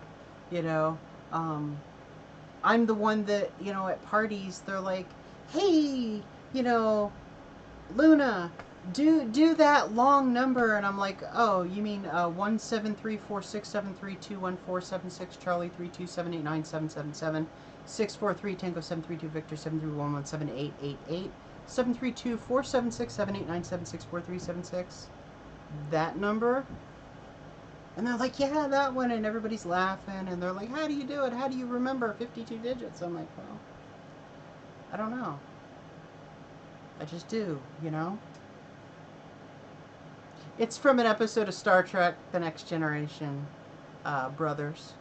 It's the long password that Data enters into the computer in Picard's voice. And, you know, when I was a kid, I memorized it. And I can't forget it, you know. But that's my memory, you know, that's kind of how my memory always has been. And now that I'm getting older, sometimes, every once in a while, something slips.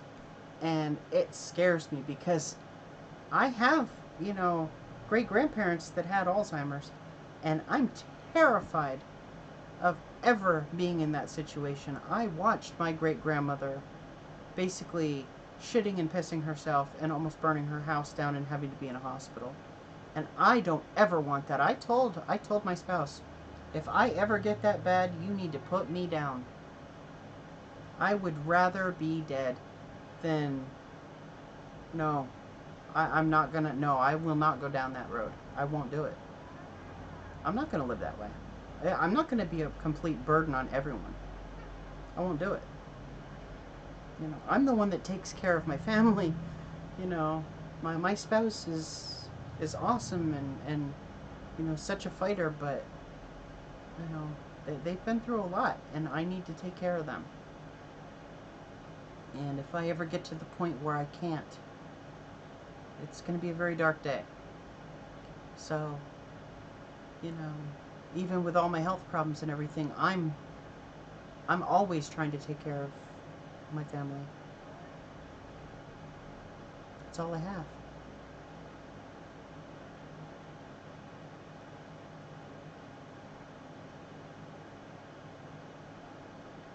So, it is scary. It's very scary. But I don't think, you know, I'm there. I think a lot of it isn't, I don't even think it's so much age. I just think it's with my health issues, I'm not getting the sleep, the quality sleep that I need to be at my best, you know. But I have lost a lot of weight. I know I'm still kind of big. But I've lost 70 pounds in the last 2 years. And that's been through sheer fucking hard work. I can't exercise as much as I wish I could.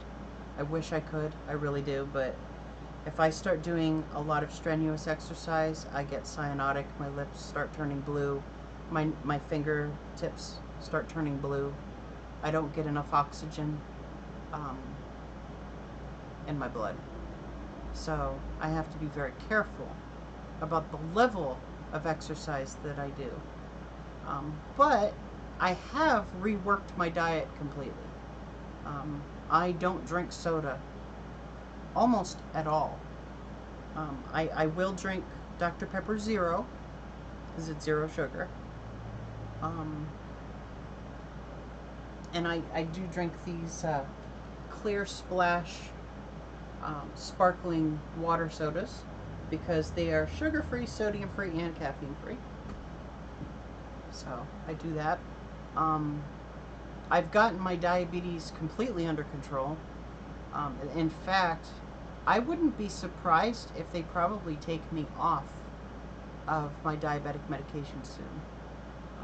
I've maintained an average blood sugar of about 110 for the last 6 to 12 months. So, and it's hard. It's hard because you know, in my 20s, I was drinking a case of Dr. Pepper a week, easy, and, just always had gummy bears or Sour Patch Kids or, dots or hot tamales, laying around that I could just kind of snack on here and there, and can't do that no more. So I have to cut all of that out of my life, and it's really hard, but I make it work. Also cut down on gluten, because whatever's going on, it's not celiac, but it is related to my autoimmune disorder. I can't have gluten without getting sick, very sick. So I've cut way back on gluten.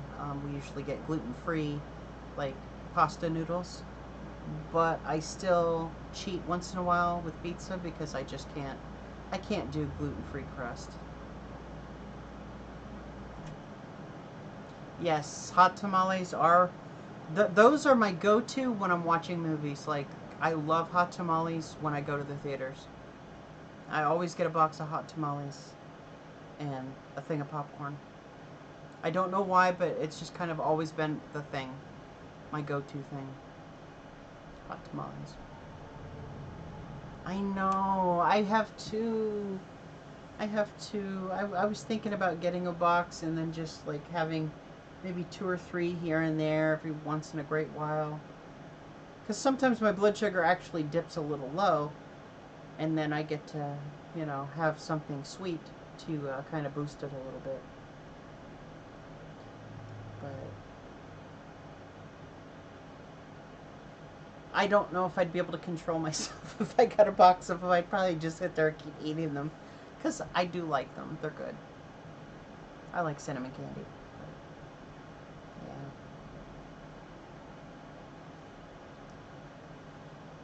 Yeah, but through diet and just kind of retraining my brain and changing the types of food that I eat and going with a much healthier line of food. Like we do this intermittent fasting diet where you basically snack like every 2 hours. You have like a little snack. Like maybe I'll have a little cup of applesauce and a couple of little carrot sticks, and a granola bar. And then 2 hours later, maybe I'll have like, some cucumbers, lightly salted, and I don't know, a yogurt. And then 2 hours later, okay, then I'll have lunch. And I'll have like maybe tuna fish sandwich, or maybe we'll do like cold cut, ham and turkey, roast beef, whatever. And with that, maybe I'll have like, some pickles on the side, like a pickle or two. And then 2 hours after that, maybe I'll have like some veggie straws and I don't know, but you see where I'm going with that. It's like little tiny snacks every 2 hours, and then little meals. And then when you have dinner, then you can have, like maybe, a chicken thigh, 2 chicken thighs, and some, steamed green beans, and, but you always try to keep like, but you have to be religious about it. Every 2 hours, little tiny snacks, and it works. It really works. I didn't think it would work. The problem with fasting for full days is that it puts your body into starvation mode. And then when you start eating, your body takes all of those calories and all of that food and converts it into fat to store it, because it's in starvation mode and it needs to store that for energy. That's why fasting for full days doesn't work. But intermittent fasting, where you do like every 2 hours, that actually works, because you're giving yourself just enough to keep you going for the rest of the day. Every 2 hours, it's like a little bit, and a little bit. It's like putting a little bit of gas into the tank so that you can get a little bit down the road, and then stopping, and then putting a little bit more in the tank, getting a little bit further down the road, putting a little bit more in the tank. Once you get to your destination, your tank's not full, so your body's basically able to start burning off some of that fat, because you don't have like all of this stuff inside your stomach from these big meals. And that's what I used to do. Is I used to eat just like, I'd eat maybe, if I had breakfast at all, it would be like a bowl of cereal, but I'd make a big bowl of cereal, and then I wouldn't eat lunch, wouldn't snack throughout the day, and then for dinner I'd have a huge dinner. I'd make like a big pot of spaghetti, and then I'd eat like 2 plates of it. Or we'd get pizza, and we'd get like 2 pizzas, and I would just hoard one for myself, and over the course of the night I would just eat that whole pizza. And that's just not good. It's not healthy, it's bad. And I did that for years, and it was very bad for me. So we have to rethink the way we look at food, and try to develop a healthier relationship with it. And if you're like me, where you're a comfort eater, where when you're stressed out, when you're depressed, food is brings you comfort, and that's your go-to to like comfort yourself. It's comforting for when I sit down and I have pizza. I feel like I'm happy and contented in that moment, because that's my favorite food. And it's hard to have to say, okay, I can't do that. I need to step away for a moment and have this another time. You used to not eat when you were depressed? It's totally the opposite. Yeah, there were times in my 20s where I would go back and forth, Sometimes I would binge eat, and then sometimes I would basically starve myself for 2 or 3 days. And I had like a high functioning metabolism at the time. I had what they call hyperthyroidism. So it didn't matter what I ate, I never gained weight. I was a size 0. I weighed 115 pounds. I went into the service, did my tour in the service, and when I got out I weighed 135. So I gained 20 pounds when I was in the military, and that was all muscle. So I was 135 pounds, and I could eat 2 large pizzas by myself, and I weighed 135 pounds. So, I mean, I smoke like a chimney too. I smoked 2 packs of cigarettes a day, because when I was in the service, I mean, it was great when you smoked, because you got to take your break. They let you have a smoke break. If you didn't smoke, then you just had to keep doing whatever detail you were doing.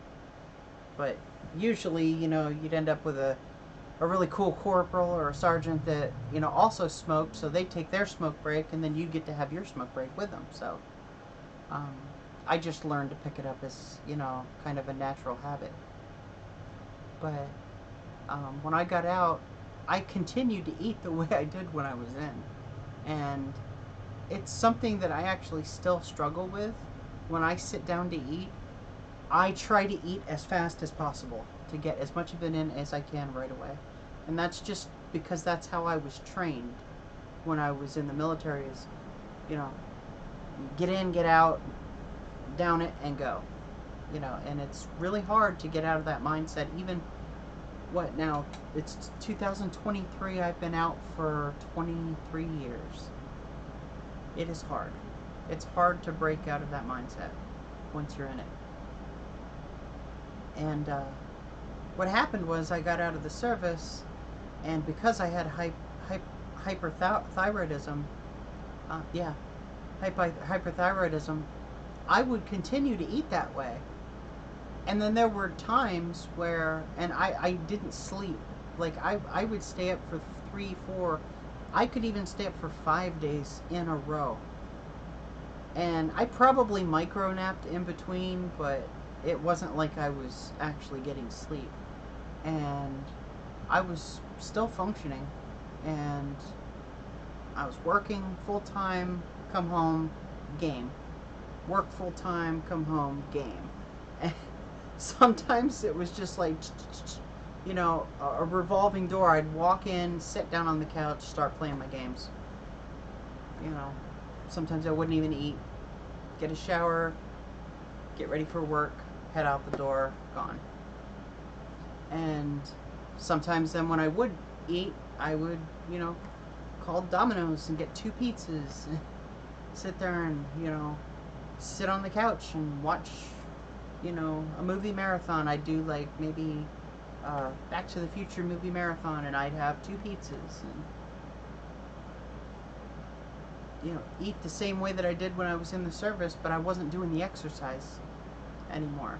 So then as my thyroid started to slow down, as I started approaching 30, my weight started going up. And I didn't realize it because I just wasn't that conscious of like my own weight. And it wasn't until I had to move to the house that I'm in now back in 2014, and I went to jump out of the back of the U-Haul, and as soon as I hit the ground, my knees gave way and my face went smack right on the asphalt, because my knees just couldn't handle my body weight anymore. And when I weighed myself, I was like 220, and I'm like, okay, this is getting concerning now, you know, that I was 220. And it just kept going up from there, and it didn't matter what I did. I tried to exercise. I started playing squash. I went on runs, which was hard because, you know, I have tachycardia, and it was just really a struggle whenever I would run. Even in the service, my heart would beat so fast it would cause problems. So I got a bike, and I started bike riding. Figured that would be a good way to lose weight, and I couldn't lose weight. It just kept going up and up and up. And after we moved here, I think my weight plateaued at about 325. And it was bad. It was really bad. It was very hard to deal with, weighing 325 when I'd spent most of my life weighing, you know, 135, 115. You know, being a size 0 to being a size 5X was eye-opening. And then I started getting very sick, and that's when they found out that I had leukemia.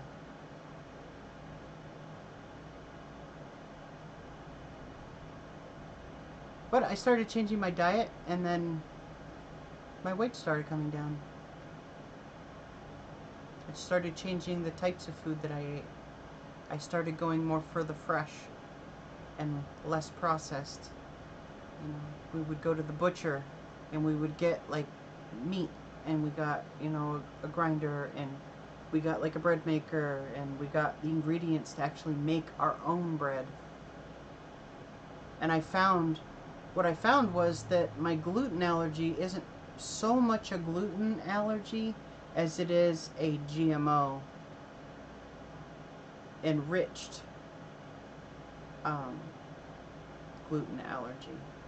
So if we get like unenriched, like natural bread flour from the Mennonite store or from the Amish market, And we make bread at home in our bread maker.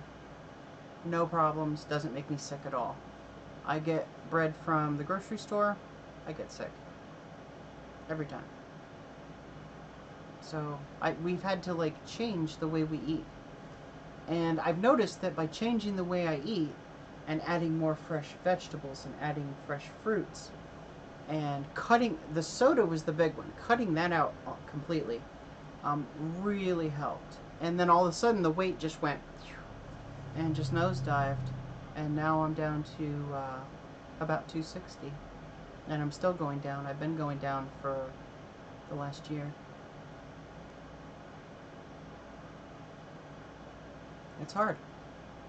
It's really hard. But I do have an appointment to see a rheumatologist here coming up in the next couple weeks. And hopefully after he does his tests, because I've been seeing an oncologist for the CLL, but they want me to see a rheumatologist as well for my autoimmune disorder, because I just can't get a handle on it. They can't figure out what it is. They don't know which autoimmune disorder I have. They're thinking it could be like rheumatoid arthritis, because I do have arthritis in my hips and my lower back and my knees. But I have other symptoms that point to something else. So it could be something else. And hopefully I'll get some more information on that, and they can at least start looking into that soon. Because if I can get that addressed, maybe we can get a handle on it. Hopefully.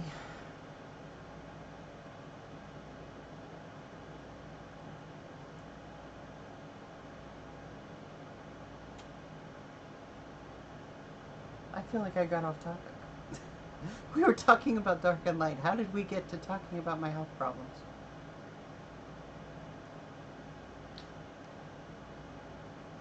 Oh, thanks. I'll be fine. I'll be fine. I'm a fighter.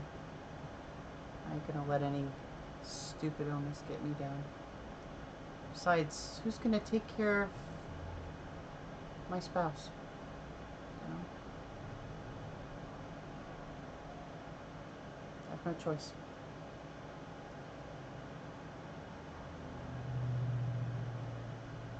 I mean, am I gonna make it to 60? Probably not, but old age is overrated. Plan on being around as long as I can.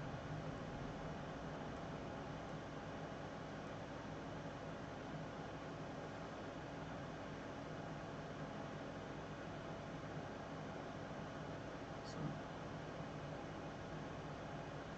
like I said, this is going to be a candid live stream. I was kind of expecting to have to talk about this stuff at some point, so.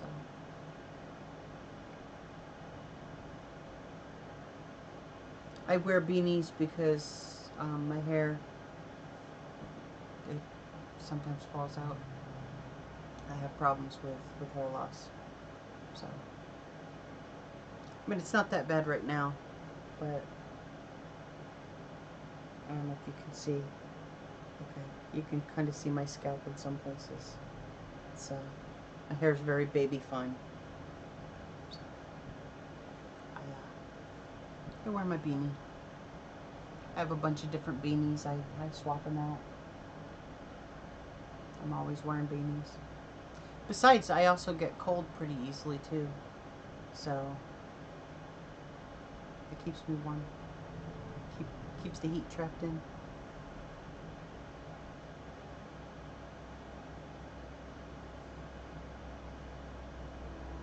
Do you want me to keep going on my list of games? Or is there anything else you guys want to talk about?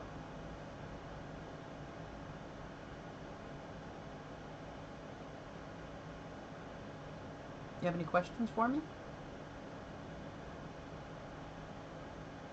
I mean, I feel like I owe you guys you know, my time because I've been gone for a couple of weeks, so I kind of wanted to do this very intimate live chat with you guys, so you can talk to me, since I feel like I've neglected you guys.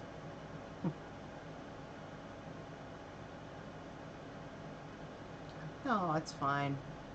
That's fine. I just yeah, it's it doesn't really bother me that much. Um, I just don't know what to say about it. You know, I usually I'm just really nonchalant, like oh well, I'm sick. Okay.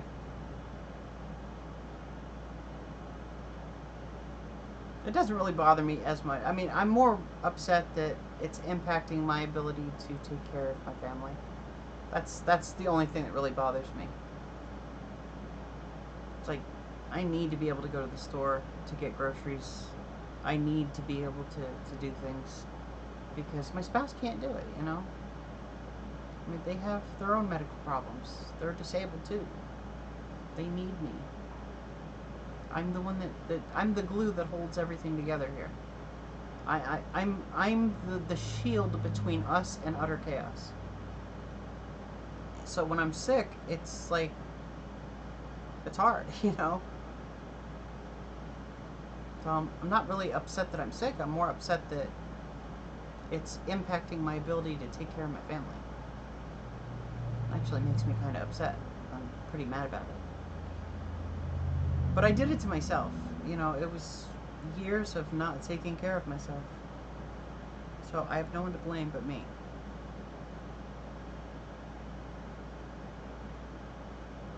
But, you know, in my defense, through my 20s, I didn't think I would ever be in this situation where I had somebody that I cared deeply enough about that I would move heaven and earth to take care of them. Had I known I would be in that situation, I may have made different choices.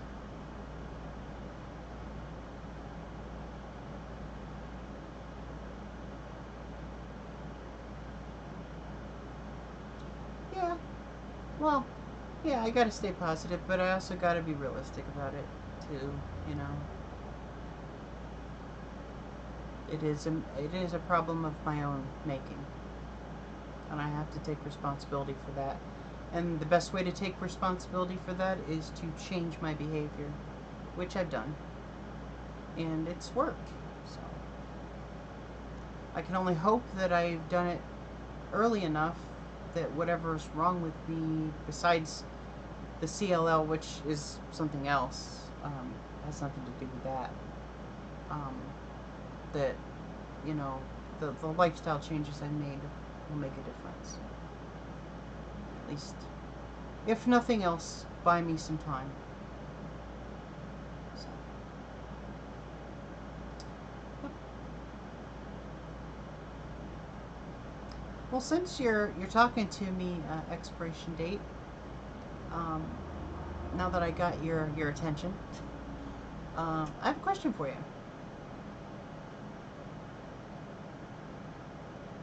What do you think of the avatar that I use when I'm streaming?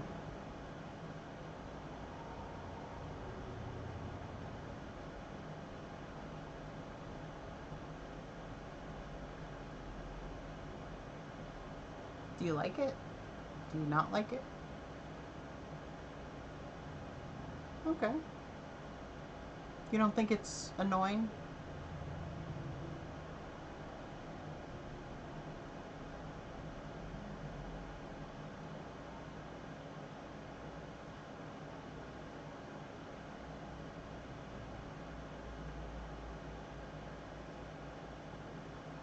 You like seeing the actual person? Yeah, I've noticed that when I don't use that avatar, I tend, but it's, no, it's not annoying. Yeah. I've noticed when I don't use it, I tend to have more people interested in viewing than when I do use it. But I usually use it when I'm really sick and I wouldn't be very photogenic to be on camera that day because either I have horrible dark circles under my eyes because I was up for the last 2 nights getting sick, or, you know, I'm really, my skin is very, I get this, like, I don't know, pallid complexion sometimes when I'm really sick. And, yeah, it's not good. It's not good. I'm not a very vain person. I don't wear makeup. Um, actually haven't worn makeup in 20 years. I guess when you're in the service, you just kind of start learning to forego that kind of shit because it's just pointless. I mean, you're gonna. I overjudge myself. I don't. You think so? You think I overjudge myself? I don't know. I like to think I'm being fairly realistic. I try to be fair. Yeah, I usually use it when I'm not feeling very good, and it's just it's gonna be one. If I feel like it's gonna be one of those days where I'm just gonna be dragging ass all day long, and I want you guys. I don't want you guys to watch my channel and watch my stream, and then see me sitting there and I'm dragging ass and I'm just miserable looking. I'm not smiling, and it's hard. You feel like total shit. It's hard to have a chipper disposition and smile and be all happy, you know? And having the avatar there, I can set it so that the avatar is chipper, you know, and, you know, and auto blinks like every so often so that I can sit there and just rub my eyes, when I'm having a headache. And, I can set it to not capture motion so that I can stretch. And you see me like I'm always doing this kind of stuff. I like to move my body a little bit because my back's really sore. I have that arthritis in my lower back, and I got to kind of shift around a little bit to make sure that I'm not in pain. And those are things that you can see when I'm not using the avatar, whereas when I'm using the avatar, I can kind of take care of all that stuff in the background, and you guys don't have to see that. And it kind of, I don't know, it makes it a little easier on me. It makes it a little easier on me to be able to just kind of relax a bit without being so casual that you guys are like, oh, it's just some lazy asshole just laying back and not, giving a damn. It's like, no, I'm laying back in my chair with my feet up because my feet are puffy, because it's, that time, and, my feet start getting puffy. And I need to keep my feet elevated a little bit.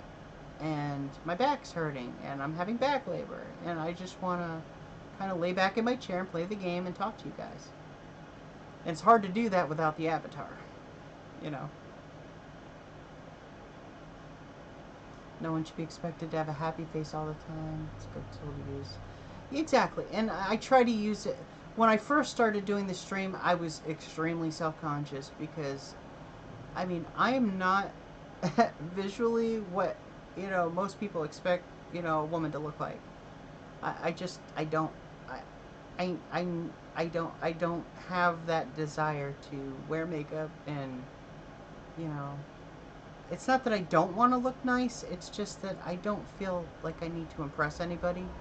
And honestly, I really don't give a shit what people think about me, for the most part. I mean, I care what you guys think because you guys are watching me, and obviously, you know, you've subscribed to my channel, so you have an interest in, in the content that I'm creating, and I care about that. But some random asshole on the street, I don't care what they think about me. If they don't think I'm attractive, fuck them. I don't care. I don't want them to be attracted to me anyway, so that's kind of a good thing. But it's kind of, like, I don't know, it's hard. It's hard to, and my spouse, she's always telling me, she's like, you can't be so negative. You can't be so negative. You gotta be happy. You gotta laugh and smile and all this stuff. because people don't want to watch you if you're upset. And I'm like, but I don't know. I'm kind of an asshole sometimes, you know. I don't put up with shit.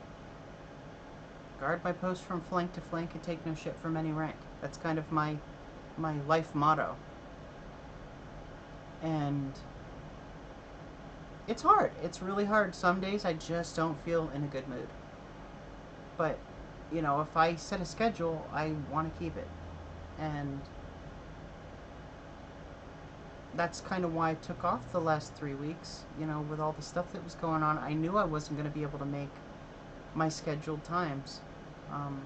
There were some days where I was, you know, sleeping until, you know, 8 o'clock at night. And I just knew that I wasn't going to be able to get up and do a 3 o'clock live stream. Or a 2 o'clock live stream on the weekend. And I didn't feel that it was fair to you guys for me to have those scheduled streams and then constantly cancel them every single day. So I just decided to put myself into a 2-week vacation. And then I was going to come back last week, but then I started having some issues with my healthcare provider. They were setting up a home healthcare nurse to come do an evaluation this week, and we had to get our medical alert system changed out. So I had like all these appointments set up, and I'm like, yeah, well, I'm not going to be able to do the live stream this week either. So, and I wasn't feeling that well, so I just decided to take off an extra week, try to get some rest, and I was feeling pretty good today, so I thought, yeah, I'll do it without the avatar today. I owe you guys that much. And I get what you're saying about, you know, how you prefer to actually see somebody as opposed to like the avatar thing. But just know that if I am using an avatar, it's probably because I just don't feel good that day. And I don't want to put you guys in a situation where you have to look at me being sick, trying to struggle through, you know, a stream.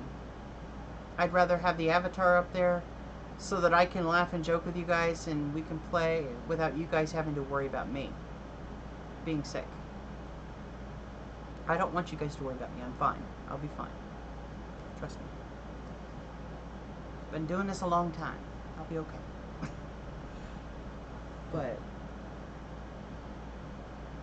it is a good tool to use. It is a very good tool to use, and I will try to not abuse the avatar and just use it when I feel like I really need to. That way you guys can get a more personal experience. I think that is important. G.I. Jen. Hi.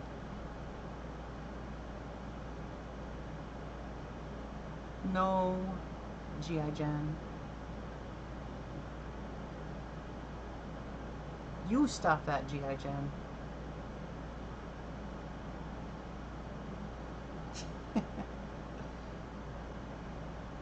G.I. Jen is my spouse.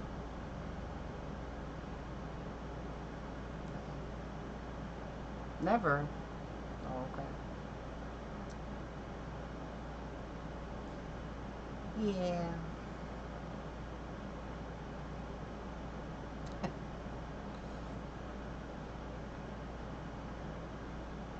Oh, that's not going to play anymore, G.I. Jen. I turned off the blurb. Nobody was using blurb, so I turned it off.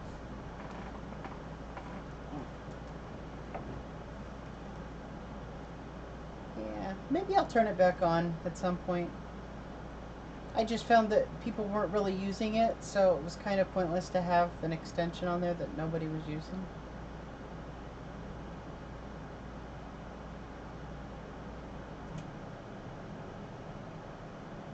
So we were going over my game library. I'm up to 1,700 games now.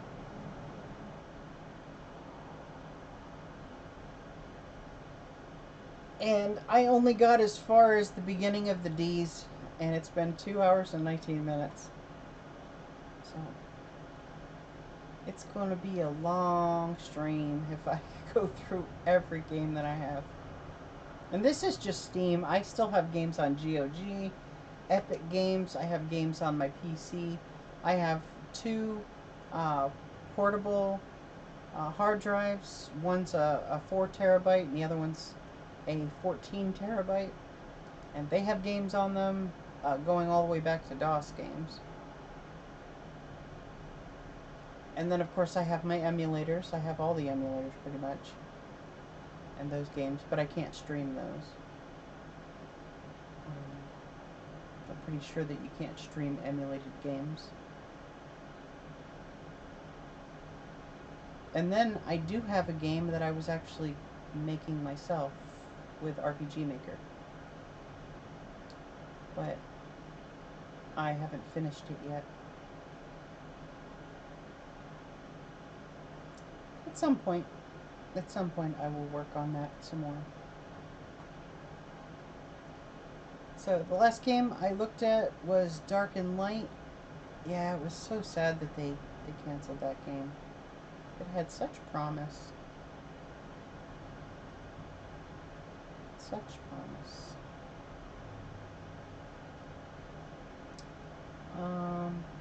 Darksiders. I played the original Darksiders on the PlayStation 3. That was pretty fun, actually. It was kind of like, it reminded me a lot of God of War, but it was more like, instead of Kratos going up against the gods, it was more like you're fighting against the horsemen of the apocalypse, which was kind of fun. It was kind of a neat game. The Dead Island series, I've played Dead Island and Dead Island Riptide. They were pretty fun. I haven't gotten to play Dead Island 2 yet, so I'm kind of looking forward to that game once I'm able to get it. I wouldn't mind trying that. Dead Space and Dead Space 2. Now I've beaten Dead Space on the PlayStation. I haven't played it on the PC, but it was fantastic. I loved it. It was a great game. I haven't played Dead Space 2 yet, and I haven't played the Dead Space remake. I don't know how it differs from the original Dead Space, whether it's just like a remastered version or like a complete remake, but if as long as the storyline remains either the same or they've added to it, I think it'll be a fun game to play, and I wouldn't mind giving it a try. Let's see, what other games do we got here that I've played? Death Stranding. I started playing this game, and I got maybe a couple of hours into it, and then I don't know, I got distracted by a different game. That happens a lot, where I'll start playing a game and then I'll get completely squirreled out on something else. I have ADHD, so sometimes it's kind of hard to, especially if I'm not taking my medication, it's hard because I'll like start playing one game and I'll play that for a few days and I'm getting into it, and then my friends will be like, hey, why don't you try this game? Or, you know, G.I. Jen will go, hey, have you played this game? Play it with me. And then I'll jump onto that game, and then I'm like completely off on a squirrel tangent and completely lost. And then by the time, you know, and then I go from there to another game, to another game, to another game. And by the time I come back around, it's like, okay, well, now I got to start over again. That happens enough times, and then I'm like, what the hell? You know, I keep doing this to myself. It gets really old playing the same, I don't know, the same 2 hours of a game over and over and over again, and never playing any more than that. And eventually you just get sick of it. It was kind of like Ark Survival Evolved. You know, I played the island so many times over the years that when everybody got the Ping Perfect server and they wanted to start doing all of these expansions, they're like, come on, do it with me, do it with me. And I'm like, fuck that game. I played that game for years and I'm tired of it. And they're like, yeah, but there's so many expansions. I'm like, yeah, but I don't want to do the island again. They're like, well, why don't you do this? Why don't you just skip the island and then jump on once we do the expansions? And I'm like, okay. Well, then they started doing the island, and once they built their base up, I decided to jump on because they'd already built up the base. I didn't have to do all that stupid shit. I could just jump on and, kind of do my thing and get through the island as quickly as possible with playing it as little as possible. So, yeah. Yeah, you're like me when it comes to to games, I think. Yeah. So, but I thought the story was kind of interesting for Death Stranding, and it's probably something that I might go back to at some point. I think they're coming out with a Death Stranding 2. So, if they do, then I'll definitely have to eventually go back and play the first one anyway. If I plan on playing the second. So, that's something I'll probably check out. Oh, here's one. Defiance. Now, this is something that G.I. Jen can attest to. We used to play Defiance back during its heyday when it first came out. And actually, G.I. Jen, who also goes by the handle Daimonos, was the runner-up for the Defiance contest back in, 2013? D? 2013, I believe, right? They might not be watching at the moment. I can hear them talking on Discord to somebody. But they were the runner-up for the contest that the game Defiance held with the creators of the Defiance television show. And the winner would be flown out to Hollywood, and their character in the game would become a character in the TV show. And I helped Daimonos over the course of like a month or two, basically farm Arc Falls all day long. Like, we took it in 12-hour shifts. Like, they would play for 12 hours and then I would take over for 12 hours. And we would swap back and forth throughout the entire contest. And they ended up making it into the top 10, and then they were voted into the top 5, and then out of the top 5 they became a runner-up. And they were told that they actually had enough votes they could have won it, but because they were playing that particular race, I can't remember what the race is called now, but they were playing that race, the alien race with the red skin. Because they were playing a character of that race, they already had too many of those. And the other person had a human female, and they wanted a human female in the show. So they were gonna go with that other person. So Dee became a runner-up. But I believe they closed the game a few years ago. And before they closed it, we still had the largest clan in Defiance. Children of Gallifrey. We had that clan back when they first launched Defiance, and because of the contest, we had so many members join the clan that the developers were having problems with the servers. And they had to institute a policy where they put a cap on the number of members that could be in your clan, because we had thousands.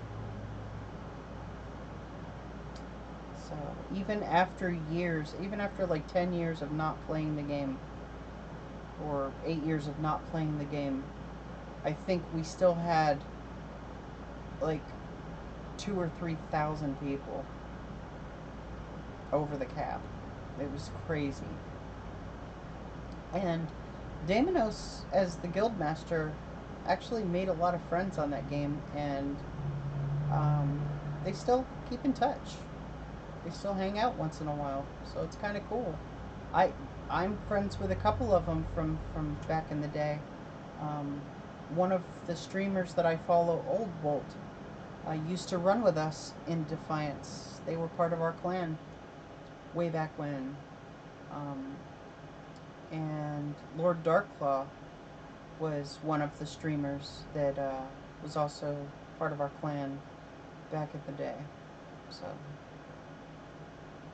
we made a lot of really good friends on that game, and I have a lot of fond memories of it. But they've closed the game now, so I don't even think you can play it anymore. But had good memories. And let's see, DeMeo.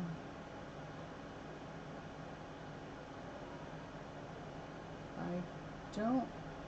It says I played this game for 8 hours and 6 minutes, but I don't think I actually played this game. I used to open my account to Family Share for some of my friends, and there are times where some of my friends would play games on my account. I'm pretty sure this is one of the games they would have played, because I don't think I've played this game.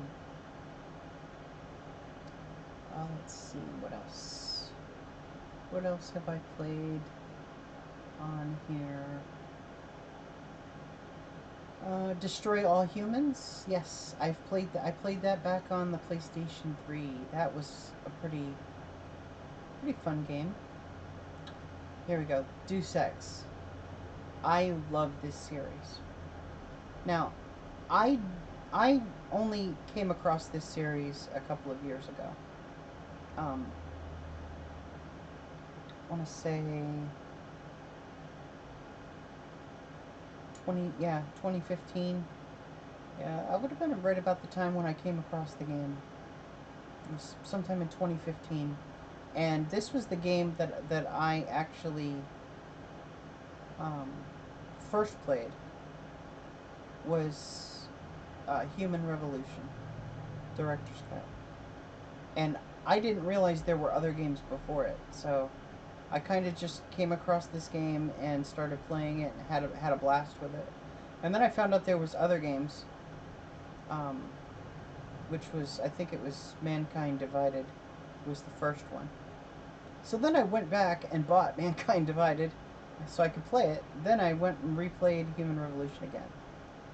So yeah, there's all kinds of games here. The series is a lot of fun. It's definitely a series I liked. No, it's the original Deus Ex, and then Human Revolution, and then Mankind Divided, maybe? Hey! Don't use your claws on me. What are you doing? Come on. Come on. Well, come on. Yeah, you can come up. Yes. You can come up. Come on. Come on. Come on. Well, come here, you little shit. This is my baby, Remus. He was trying to get my attention. He used his claws. He knows better than to use the claws. You don't use claws on the mama. So, he's my furry long hair. My little baby. You coming to check on me, huh? Yeah, he is. He's got huge eyes. He's got pretty eyes. He does this weird thing where we call it gargoyling, where he'll just stand there like 2 inches from your face while you're sleeping, and his eyes are completely as open as they can be, just wide, and he'll just stare at you like, like that. It's weird. So weird. But he's very loving. He's very loving. I rescued him. I went to a pet store, and I used to go to pet stores all the time and just kind of look at, the kitties and the puppies, and I just like to take a look at them.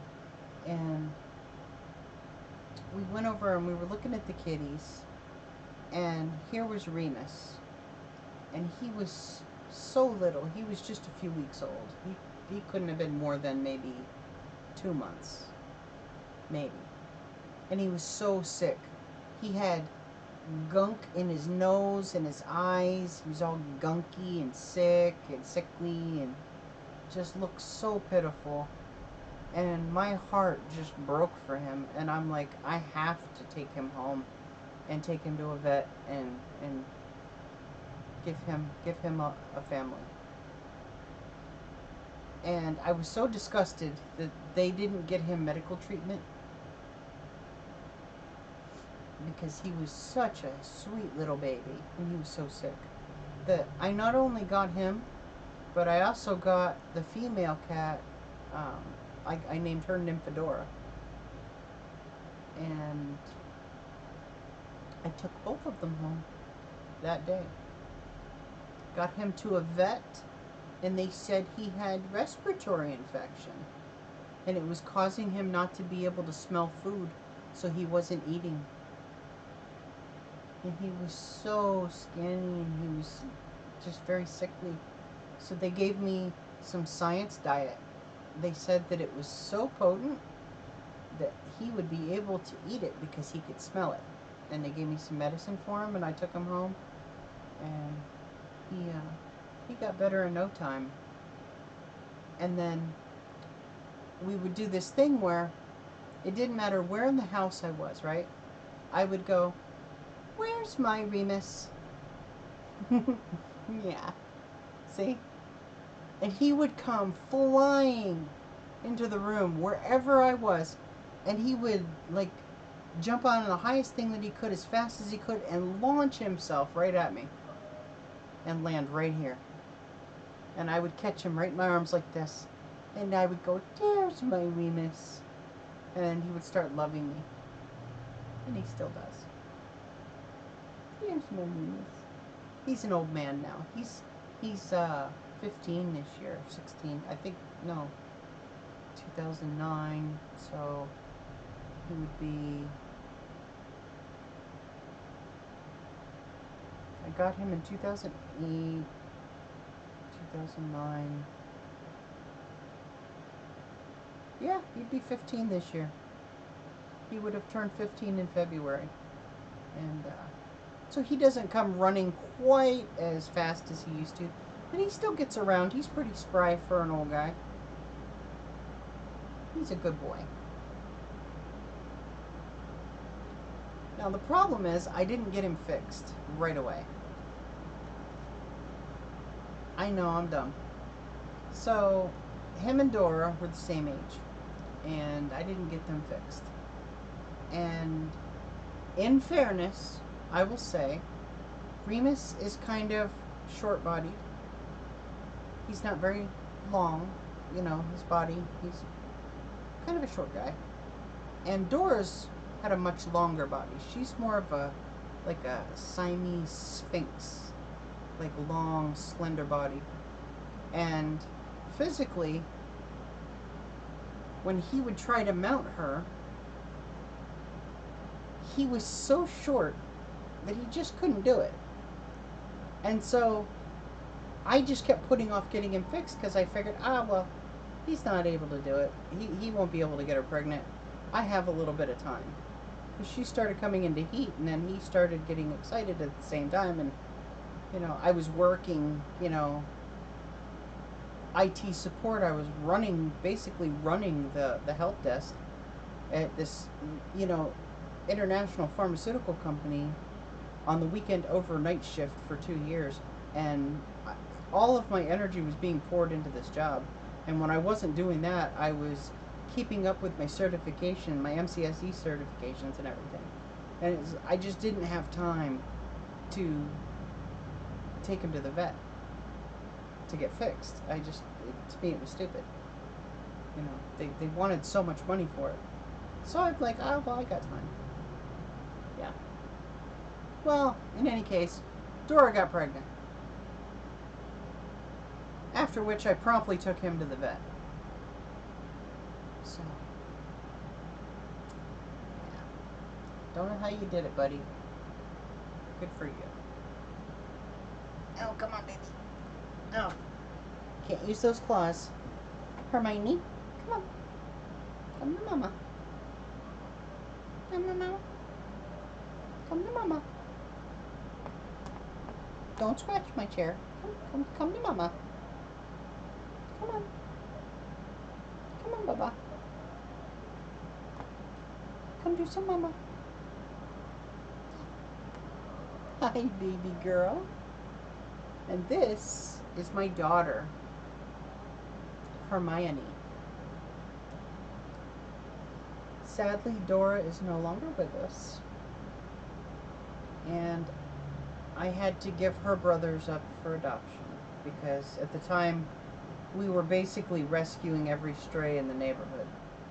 And at one point we had like 7 of them that we'd rescued, and we were trying to find homes for them. And you know how it is if you're an animal lover like I am. It's hard because you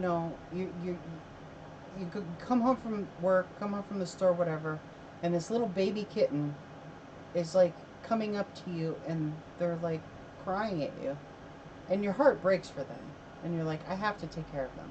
They're coming into my house. I don't give a shit. So you bring them in. You start feeding them. You get them all nice and warm and fed and cleaned, and you take them. You get their shots, and you get them fixed, whatever. And you tell yourself, I'm not gonna get attached. They're just here until I can get them a nice home. But I don't care unless you're like just a cold-hearted bastard, you're gonna get attached. So we were getting to the point where like we kept taking in these strays to get them helped and try to get them home, and we kept getting attached to them. And at one point we had like 7 of them, and I'm just like, look, we already have 7 cats, and we're trying to find homes for like 3 of them, or 4 of them. Well, yeah, 3 of them at the time. I said, and now we have 3 babies on the way. There ain't no fucking way we're gonna have 10 cats in this house. I won't have it. So I made a deal with Dee that we would keep one of the babies. And Harry and Ron went to a no-kill SPCA shelter, and they got adopted out right away because they were cute as a button. Harry had a little silver tip on the end of his tail, pitch black. He looked just like Miney, but at the very tip of his tail right here, it was like a silver-white color. So I called him Harry. And the other one was Ron, because he looked a lot like Miney, but he was a little stockier and kind of shaggy looking. And she was Hermione because she was the little girl. And when Dora was pregnant, when she went into labor, she came to me and woke me up. And she made me follow her out into the hallway. And she delivered them right there in front of me in the hallway. And now Dora was like part Sphynx, part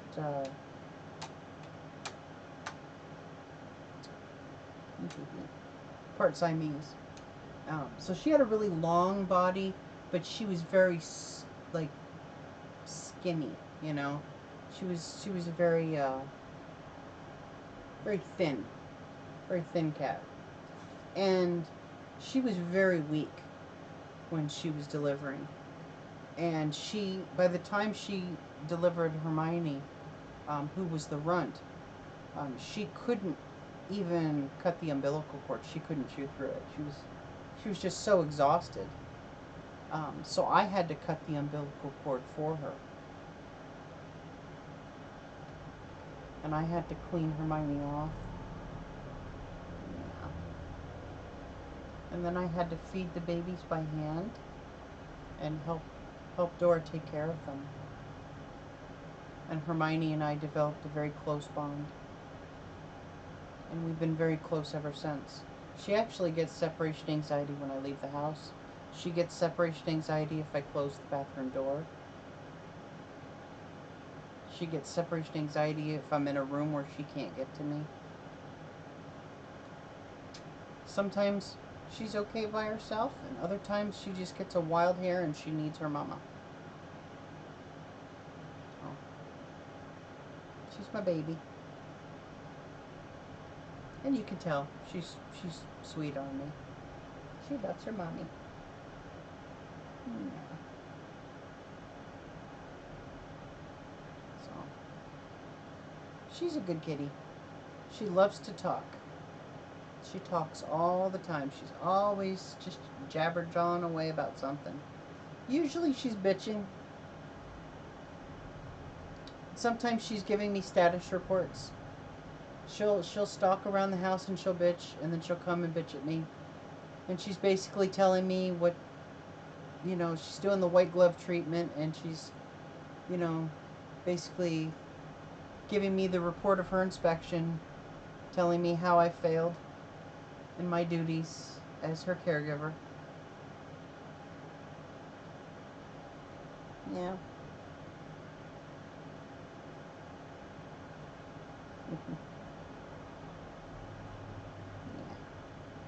The baby. The baby.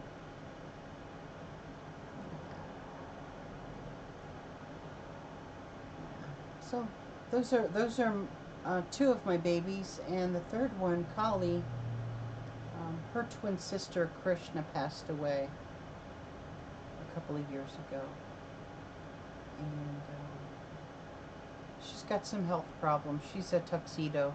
She's a big kitty. She's really big. She's like 16 years old, and we just found out she has a lump under her armpit. And that was a problem that her sister had. She ended up getting a lump on her thyroid. So we try to keep her comfortable. There's really nothing we can do, but we're going to keep her as comfortable as we can. Make sure she's not in any pain.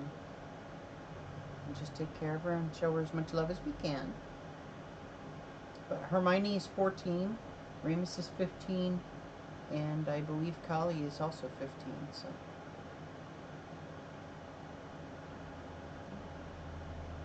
Those are our children. And they can be a handful. Aw. What kind of dog do you have? Yeah. Yeah, I that's something I struggle with too. It's something I can't talk about without. What's your dog's name?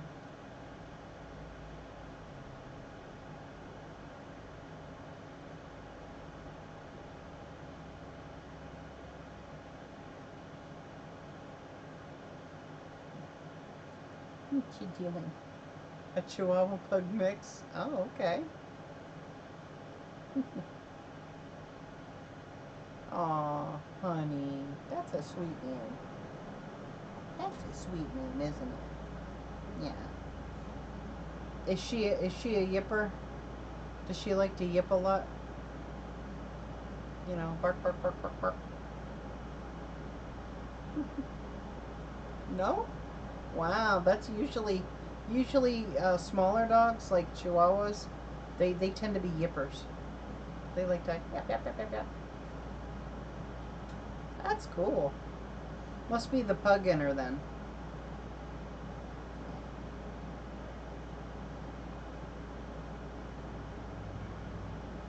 Yeah, I wanted to get a dog, but I'm not allowed.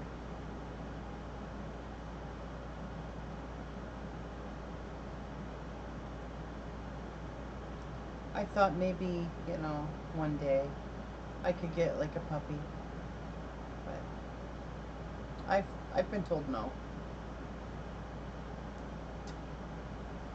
First of all, it wouldn't really be fair to them because I can't go out and play with them with my health issues. It's just too hard to be that active without suffering some kind of consequence, either, having oxygen issues with, my nails turning blue and being cyanotic, or, you know, just being totally lethargic and not having the energy to keep up with the dog. If they tried to run off, I'm not going to be able to run after them. And, we live in an area where we can't fence in a yard because we live out in the sticks. We got forest on 3 sides of us and a highway on one. And it would be just too easy for a puppy or a dog to run out and get hit by, we almost got killed. And this isn't hyperbole, but we almost died yesterday, actually. We were driving to town to send off a package for UPS. And I pulled out of the driveway and I was coming up to speed. It's 55 on this stretch of the highway, which is really weird because there's a stoplight about maybe 750 feet down the road. There's a stoplight. And it's 55 all the way up through to the stoplight. You would think that they would reduce the speed limit as you come into Mill Creek, but they don't. So, we pull out of the driveway and we're hitting about 35 miles an hour coming up towards the stoplight. And we're about maybe 300 feet from it. And this semi comes up behind us and he's doing about 70 miles an hour. And he flies into the middle lane, which is a turning lane. Flies by us at about 70 miles an hour, cuts back over in front of us, and blows a red light. If somebody would have been coming through that red light, he would have killed them. As fast as he was going, their car would have been like that submarine that imploded going to the Titanic. It just would have disintegrated that car. He was going that fast. If he would have hit us from the back, our trunk would have been sitting like where my steering wheel was. That's how fast he was going. And it scared the shit out of me because, like, when I pulled out of the driveway, I saw him way back there. So, and I know, how long it takes for vehicles to get from there to my driveway when I pull out. So I know that if there's a vehicle that it's at least that far back, then I'm safe to pull out, and I can make it to the light with no problem. But this trucker, I don't know whether he lost control of his, his rig, or whether his air brakes weren't working or what.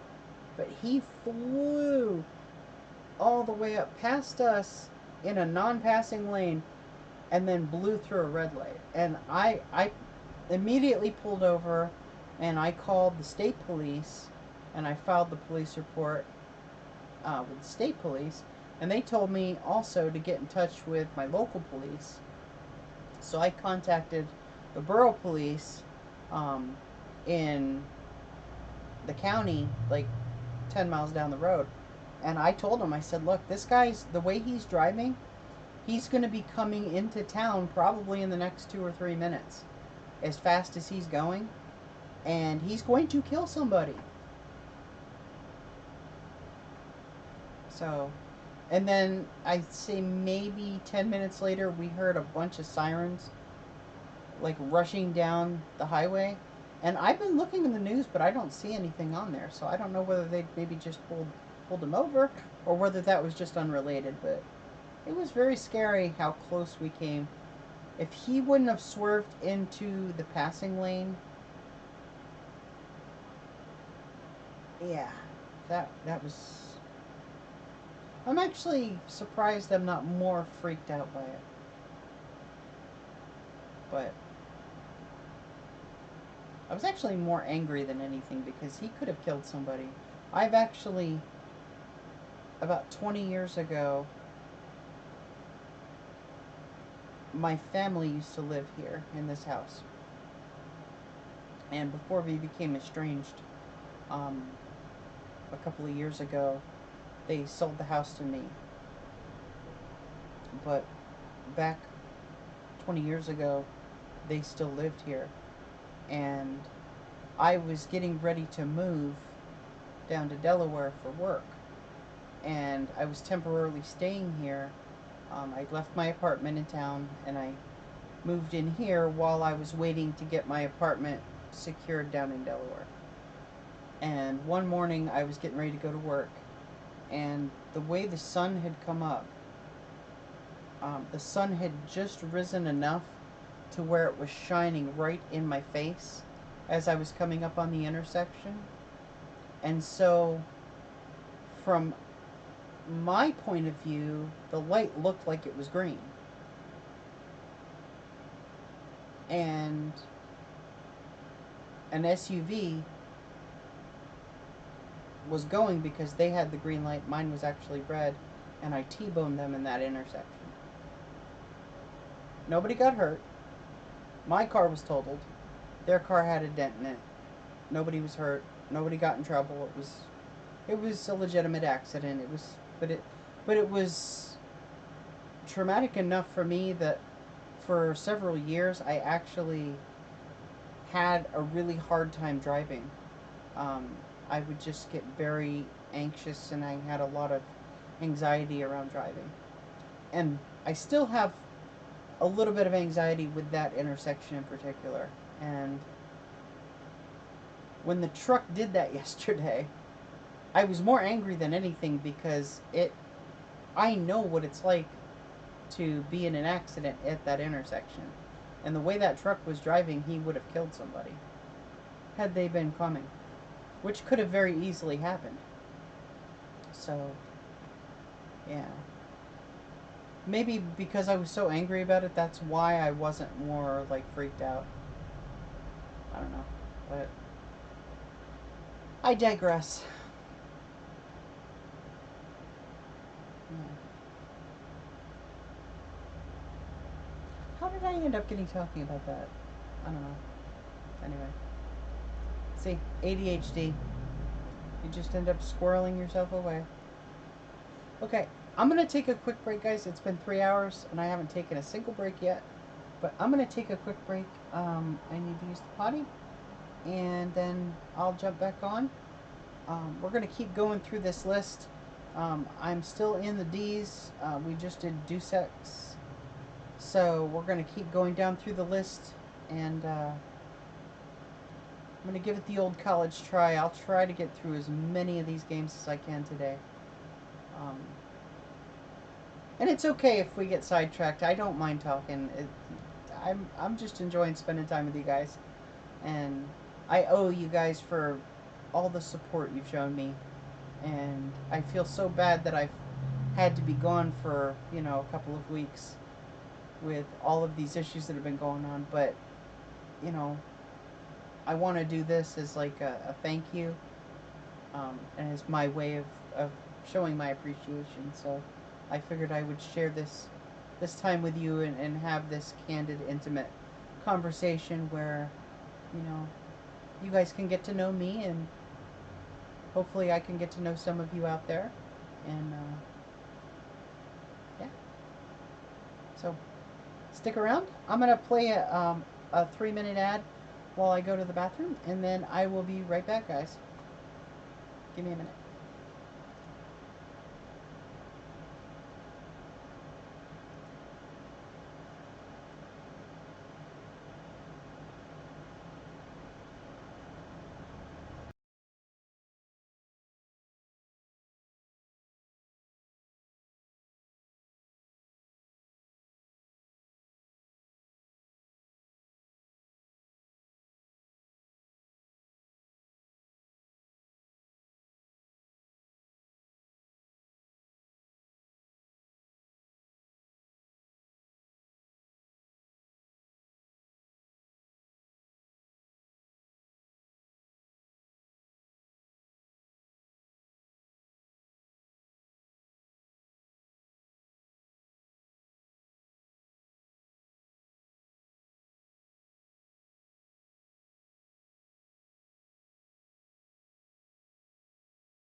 Okay, I'm back. Sorry about that. I had to use the bathroom.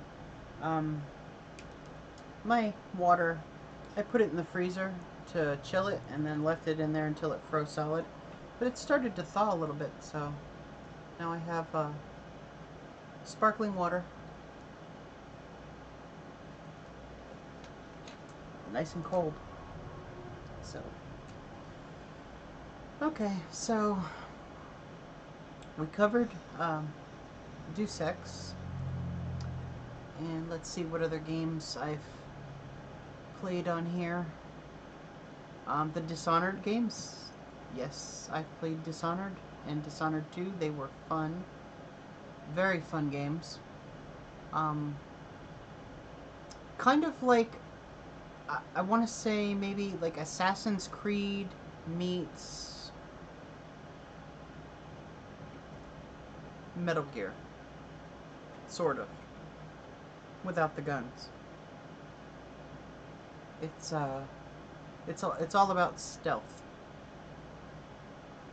It's a very stealth heavy game, but it's a lot of fun. It's a lot of fun. And there's a lot of collectibles in it, which is kind of cool.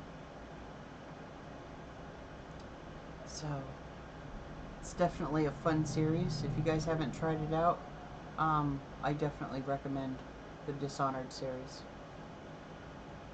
Should have a lot of fun with that. I tried, of course, the Doctor Who games. Those are always fun if you're a fan of Doctor Who like I am. Doctor Who is always a treat. Don't Starve Together. I played that a few times. It was kind of fun. A little challenging though, actually.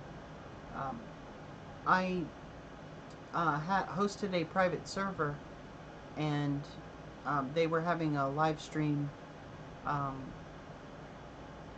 thing where you could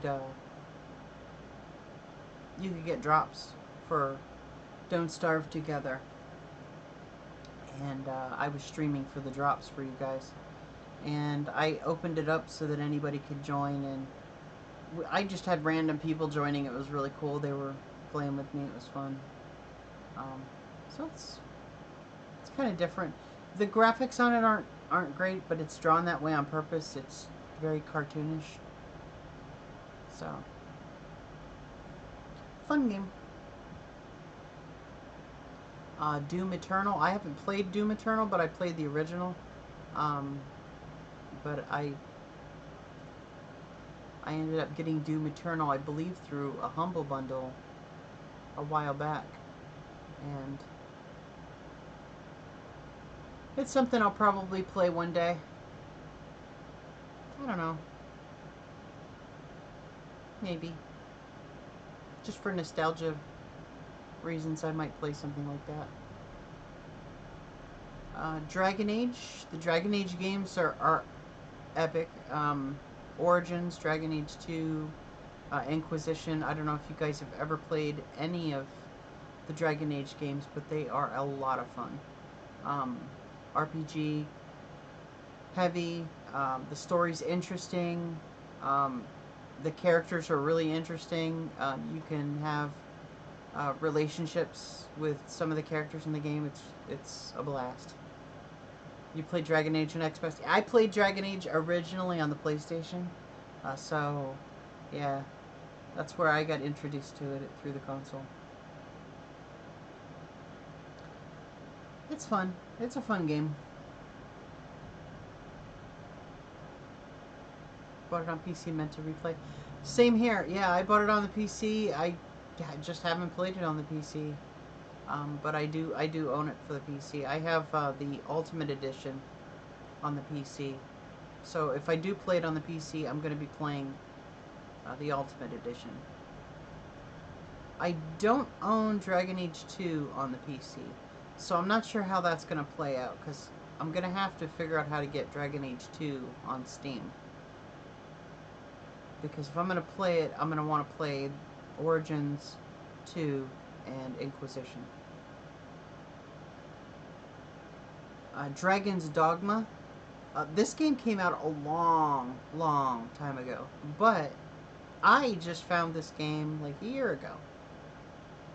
And I don't know where this game was back when it came out, but I can't believe that I didn't come across it back then. Because this is the type of game that I would absolutely have loved to play back in the day. Um, Graphically speaking, it's very outdated. It doesn't have the crisp graphics that you expect of modern games, but it is a blast to play. And they're coming out with a Dragon's Dogma Part 2. Um, and I don't know anything about it. I've kind of been putting off. Excuse me. Excuse me. I've been putting off looking into too much about it because I don't want to spoil it for myself. But I'm still playing through Dragon's Dogma, Dark Arisen, and I'm almost through with the game. I haven't played it in a couple of months, but I'm probably going to finish it before Dragon's Dogma 2 comes out. And then I'll play Dragon Dogma 2 once I get it. I'm going to stream that. That's definitely going to be a game that I stream for you guys. Because the first one was so much fun.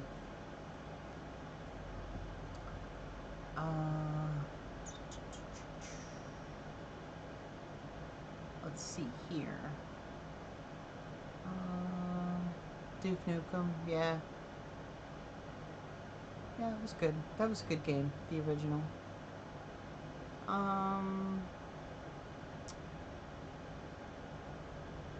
Dying Light, yes. Dying Light. I played a lot of Dying Light, especially back just before Dying Light 2 came out. I got back into Dying Light. And I was playing it. They had a website where if you played the game and it was linked to the website, and you did like certain tasks in the game, then you could unlock different items for Dying Light and Dying Light 2. So I played the hell out of it for, I think there for a couple of months. G.I. Jen and I were playing Dying Light just every single day for hours and hours and hours to get as much of that content as we could before Dying Light 2.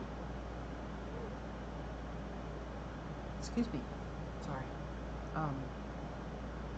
Yeah, it was a blast. The story's amazing.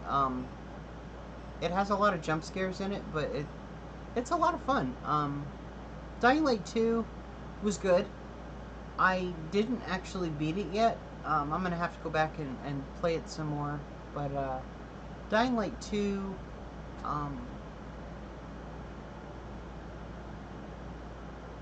it was interesting. They made a few changes to the game.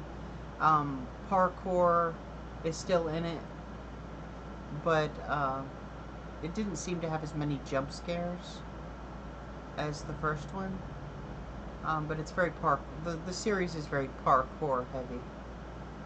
So if you like those types of parkour games, like the Assassin's Creeds, then you'll probably, if you like those types of games and you like zombie games, you'll love Dying Light. It's right up your alley. Dyson Sphere Program. This was actually a game that looked really, really interesting, but once I got it and started playing around with it, I don't know, just it had so many bugs when I was playing it. I think they might have fixed a lot of the problems that it had, because they've had a few patches that came out over the years. I just haven't went back to try it again. But it was a neat little game for what it was. It's kind of like a base building game. Let's see here.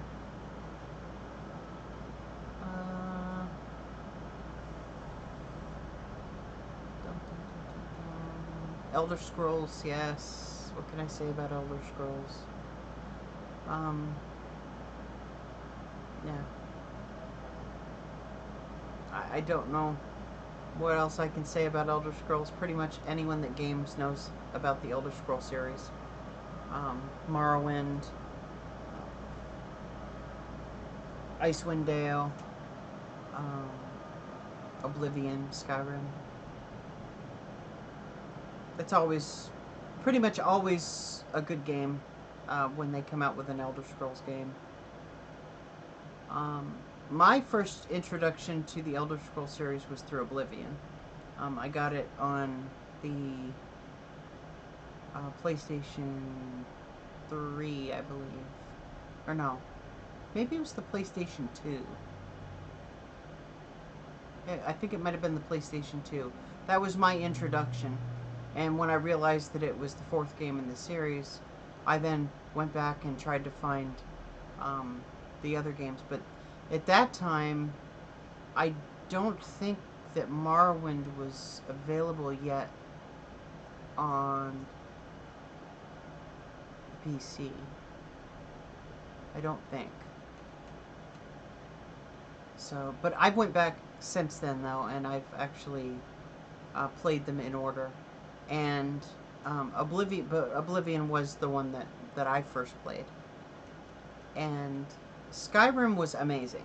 Um, if you played Oblivion and you liked Oblivion and you liked the Elder Scrolls series, and then you started playing Skyrim, you're like, wow, what the fuck? This is just an amazing game. And I played the shit out of Skyrim. I played it in just about every conceivable way that I could play it. I, you know, played it trying to help the Imperials. I played it trying to help the Stormcloaks. It was just, yeah, yeah, yeah. Well, then it's an addictive game. It's just a very well put together game. Um, I'm actually surprised that it's taken them as long as it has to come out with Elder Scrolls 6, because Skyrim actually came out about 10 years ago. So the fact that it's 10 years old and it's still pretty freaking good is a testament to Bethesda. Yeah, Bethesda definitely has their shit together when it comes to Elder Scrolls. At least when it comes to Elder Scrolls single player games. ESO, not so much. But I don't think Bethesda actually manages ESO. So yeah, I played ESO. I beta tested it and played it from day one. Once I defeated um, Molag Bal, I just didn't have any interest in playing anymore. And then they started microtransactioning the shit out of the DLCs, and I just didn't want to pay for a brand new game, every few years or every few months or whatever. It it was too much. It was too much. And they kept changing the champion point system and all that stuff. And they would, like I said earlier, that with PvPers they would complain about like Templars, and then Templars would get nerfed. And they complain about paladins get nerfed. They complain about Nightblades, they get nerfed. It was just constant, you know, shifting of you know classes and their strengths and weaknesses and changing skills and this and that, and it got to be where like you would build your whole character around a certain playstyle for a certain class, because you could rely on that class to do certain content, and then they'd make some change to accommodate people in PvP that wanted a change, and it would literally screw over the rest of us who then had to go out and farm all new gear, whole new sets, redo our builds, and change everything just so that we could do the content that we were easily able to do before. And now we can't do it as much. And then you started getting the snobs on there who, you know, what do you call them? Gear snobs? You know, if you're not doing like, you know, 40,000 DPS, then you can't join, you know, this dungeon or that dungeon. And it just, to me, that just ruins it. That just ruins the whole experience. So I kind of stopped playing at that point. I didn't want to buy a whole bunch of the DLCs, and I had some friends that they wanted me to play with them even though I really didn't want to play, so they bought me, you know, this expansion or that expansion so that I could play. And I'd get on and play with them for a little while, and you know, then they'd kind of move on to something else, and then I'd lose interest again. And I think the last time I played was when Murkmire came out. I played a little bit of Murkmire because a buddy of mine had gotten the expansion for me. But then they ended up moving on to something else, and so I never even finished Murkmire.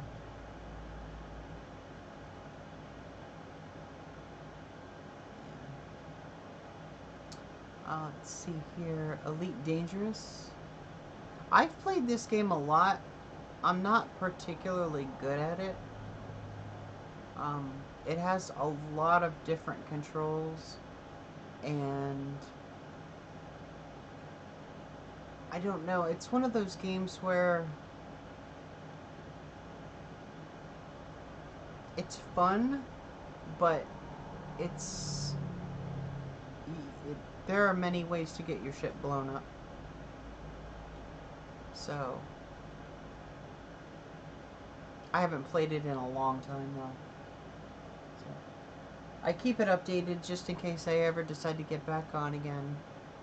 And it's linked to my Twitch account, so I can get drops for it every once in a while, but it's hard to get drops for it because only like one or two channels actually stream the drops, and they're usually official, and they usually stream like once or twice a month, and I just usually end up missing when they're on, so I don't really get the drops like everyone else. And I prefer to play it in single player anyway, rather than the online mode. But it is fun. I do like space games. I find them to be fun. Yes, baby. What, sweetheart? What, baby? I love you too. Aw. I see the lights flashing on your box. Do you need Mama to clean your box? Yeah, you do? Okay. Do you think you can wait a little bit so I can talk to my friends? Okay. Yeah. Why don't you go do some eat? I gave you a can. Yeah, why don't you go get something to eat? Yeah? Oh, baby. Go get some eat. Yeah, get some eat. He's telling me that I need to go do their box. Yeah. I will. I promise. I'll go do it. So yeah, Elite Dangerous. It's a good game. It's pretty complex though, and there's a lot of yeah. You think it's funny the way I talk to him like he's a people?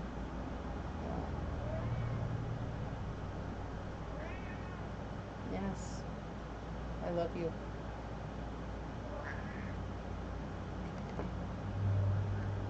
Yeah, they do. I've trained them to talk back to me. So they I don't know if they think they're people, but they actually try to talk to me. And you didn't really hear it, but Hermione is even more vocal than he is. He actually was quiet for many years. He didn't really talk a whole lot. And now he's starting to come out of his shell a little bit more. Mm-hmm. What you doing?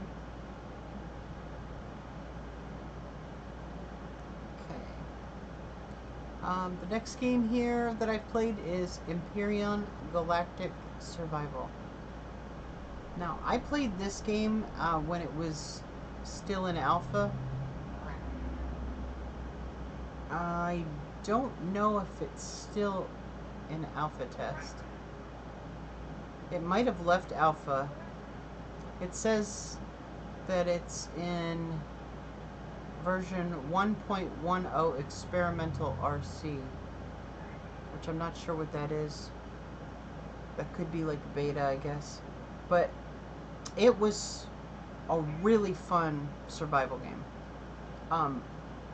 In this game, you start off on like one of two planets, and it's got resources. It's kind of like No Man's Sky, but you can build. You can hunt for like food and drink water and stuff like that. You live off the land, but you can like mine for ore, and you can build ships and bases and stuff, and then fly around. So it's basically like No Man's Sky. It's just No Man's Sky, I think, has more. I don't know how to put it. More of a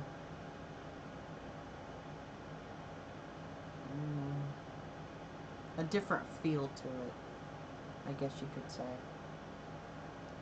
No Man's Sky can be tricky, but Empyrean Galactic Survival can be difficult, if that makes any sense.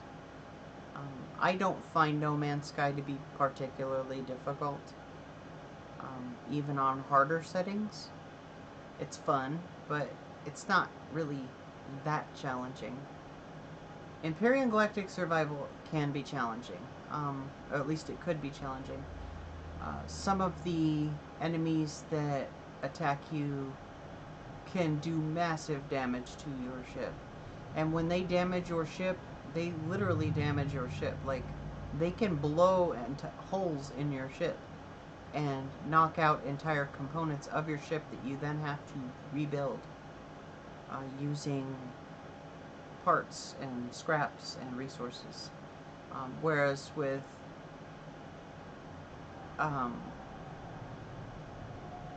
No Man's Sky, they just damage your components, which you then have to repair with resources. But it's very different with Empyrean. You would actually have to rebuild specific components for your ship, including armor plating, in order to fix your ship. So it's a little bit more in-depth in that. And with Empyrean, there weren't NPCs to talk to or interact with.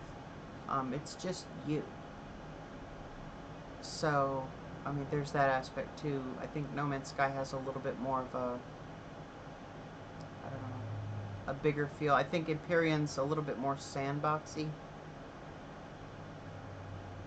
because you don't really have the ability to trade for resources with NPCs. At least you didn't. I don't know if they've changed that. You probably have. This concept isn't new. There's many games out there that have a very similar concept. But Empyrean Galactic Survival was a very fun survival game. Yeah, No Man's Sky had its problems when it came out, but it was fun. They've since made a lot of changes to it, and I think it's actually more fun now. The story's a little different, and I don't really like the ending.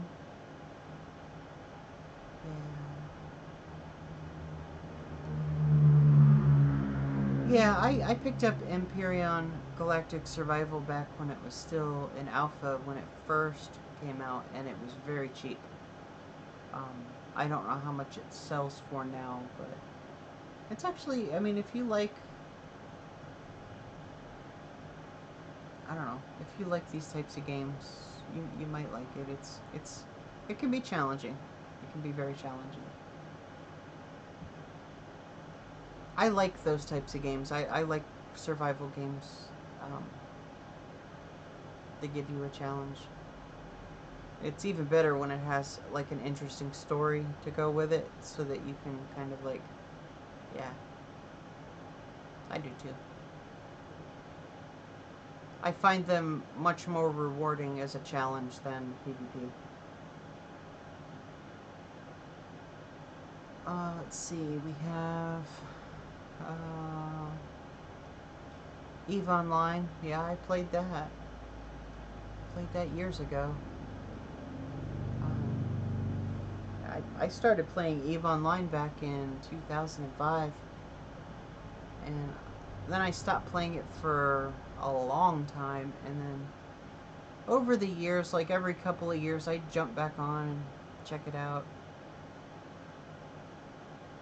It's kind of a PvP litter box now, and it's got like a dedicated uh, player base of about 30,000 people that are pretty hardcore PvP. That's all they do. They boast a lot more people that play, but their online numbers are usually less than 30,000. And they've found ways of circumnavigating the PvP system, so even when you're in like Citadel space, they're able to kill you no matter where you are. So, I mean, they have entire groups of people that have dummy accounts that just crank out shitty little ships, and they'll just send wave after wave after wave at you in high security space, and they don't care about getting potted, because those accounts don't matter, and they're being paid as bounty hunters by some rich corporation that just likes to fuck with people, especially if you try to start your own corporation and make any kind of money. I mean, they pretty much have the pie divvied up between a few like really big factions, and everyone else just kind of is a mark for them. So it kind of makes it not a lot of fun. There's only so much you can do on your own. You really need a group to do a whole lot of stuff in EVE Online. And it's hard, because it's hard finding a group that's not going to completely knife you in the back and try to take your shit. So, if they were to have come out with a single player version of EVE Online that had a decent story arc, and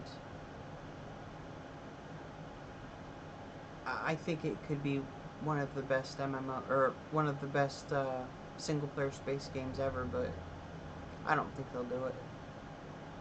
They've had almost 20 years and they still haven't done it, so I don't think they're going to.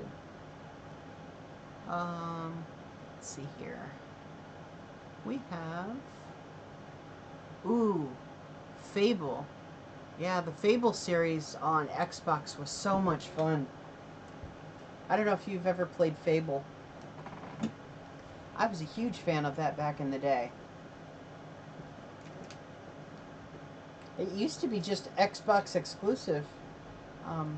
And then they came out with Fable Anniversary for the PC through Steam. And I heard that they're coming out with a new Fable game too. I can't remember where I read this, but I think they're doing a remake, and I'm pretty sure it's going to be available on the PC.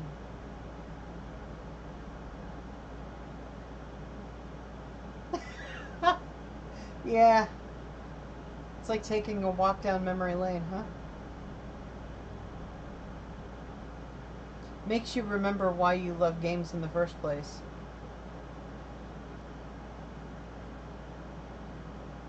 Yeah, I've been going through these games now for 3.5 hours, and I'm only in the F's. I haven't even gotten to the really good ones yet. I mean, there are some good ones that I've talked about before, but like some of my favorite games, I haven't even gotten to those yet.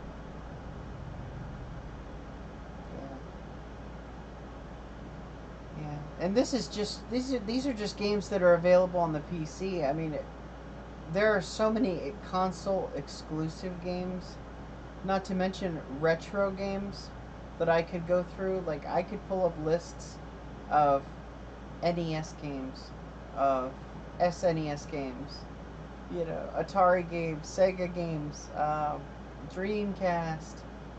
I could pull up all these different consoles and then go down through their games lists and do the same thing where, like, I'm just pointing out, oh yeah, I played that game. Yeah, that was fun. This is what I thought about that game. So, I could literally make a whole series of doing this. What, overwhelming that I'm doing it, or overwhelming that I have that many games to go through? Yeah, it's both. Yeah, it's it's hard, It's really hard sometimes because I get decision anxiety. I sometimes I'll go, okay, well, I'm gonna stream something today for everybody. What game should I play? And the first thing I do, I don't look at my library to see what I have, because that'll just give me decision anxiety. I go to Twitch and I see what the most popular games are that you guys are watching people play. And I look and see which of those games I have. And of the games that I have, which one am I actually going to enjoy playing? And sometimes there isn't one. Sometimes it's a game that I can't afford because it just came out, like Diablo 4. I can't get that right now. So, I have to find something else. Well, then I'll go through all the games that have drops. See which ones have drops. Maybe there's a game that has drops that you guys will like. And if there's nothing there, if I don't see anything that looks interesting for you guys, then I'm racking my brains going, okay, what should I play now? Because I just have so many games, I don't know. It's easy with the reviews. I can just randomly, I usually pick one game that I've been wanting to play for a while. And that'll be one day. And then the other day will just be a random game in my library that I've never played. And that way, I'm kind of getting rid of one game in my library for my reviews so that it's just done and over with and I don't have to worry about it. And then the other game is something that I actually want to try out anyway, so I can see whether or not I even like it.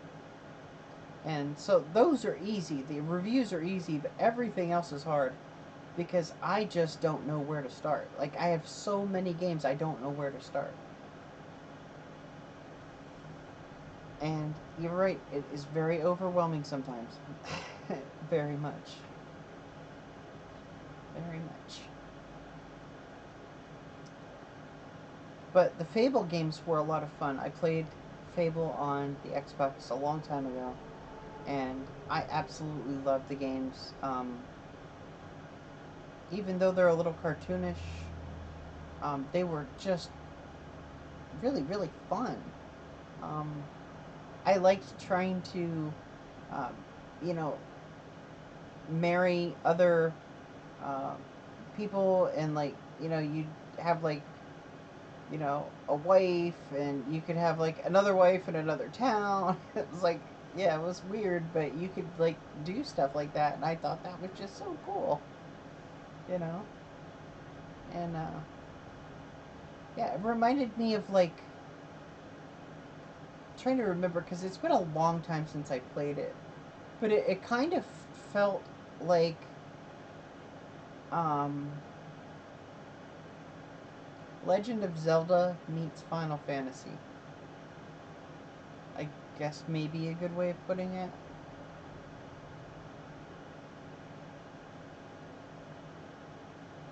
Yeah. But yeah, I heard that they're coming out with a new Fable. Um, so I'm gonna have to try that when it comes out. I know G.I. Jen wants to play it, so I think we're gonna have to get it and just add it to the list of games that we're gonna play.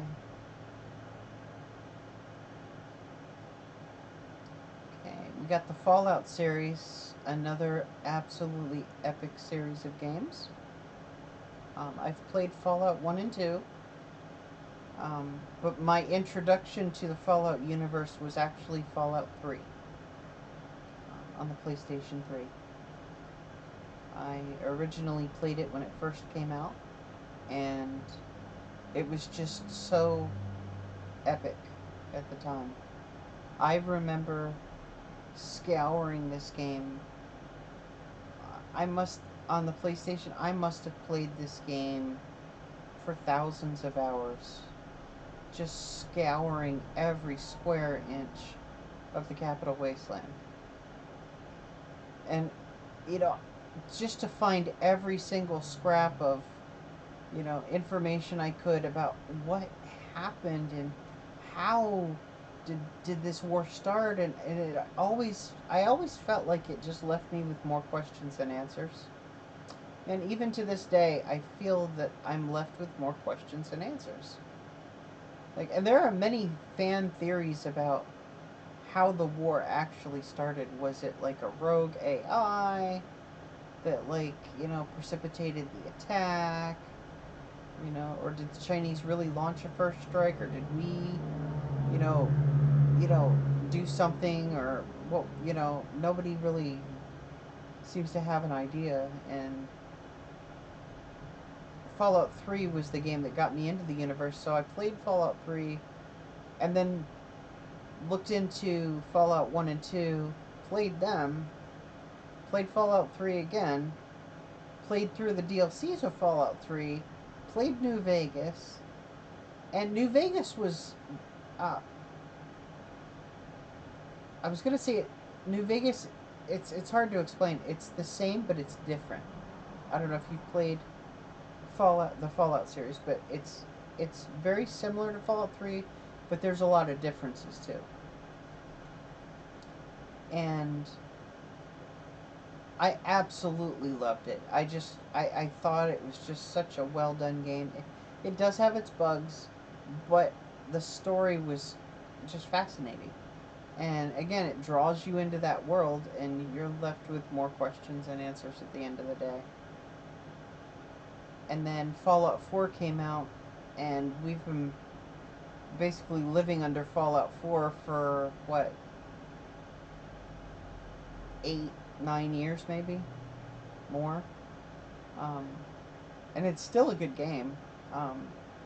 But with Fallout 4, you can build up settlements and stuff, which was a new feature. And the character creation was much more comprehensive, which I liked. And then they came out with some decent DLC for Fallout 4. There were a few things about Fallout 4 that I wasn't really a big fan of. Like, I didn't care for the ending story arc. But I don't want to spoil it for anybody who may or may not have played it. So, there were some things I didn't care for, but overall it was a very well done game. And I really look forward to Fallout 5. If they can build upon the success of Fallout 4, I think it'll be a tremendous game. The online version, though, Fallout 76.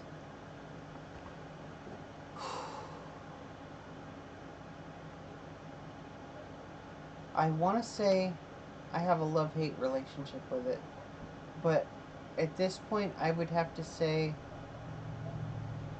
I'm just overall disappointed with it.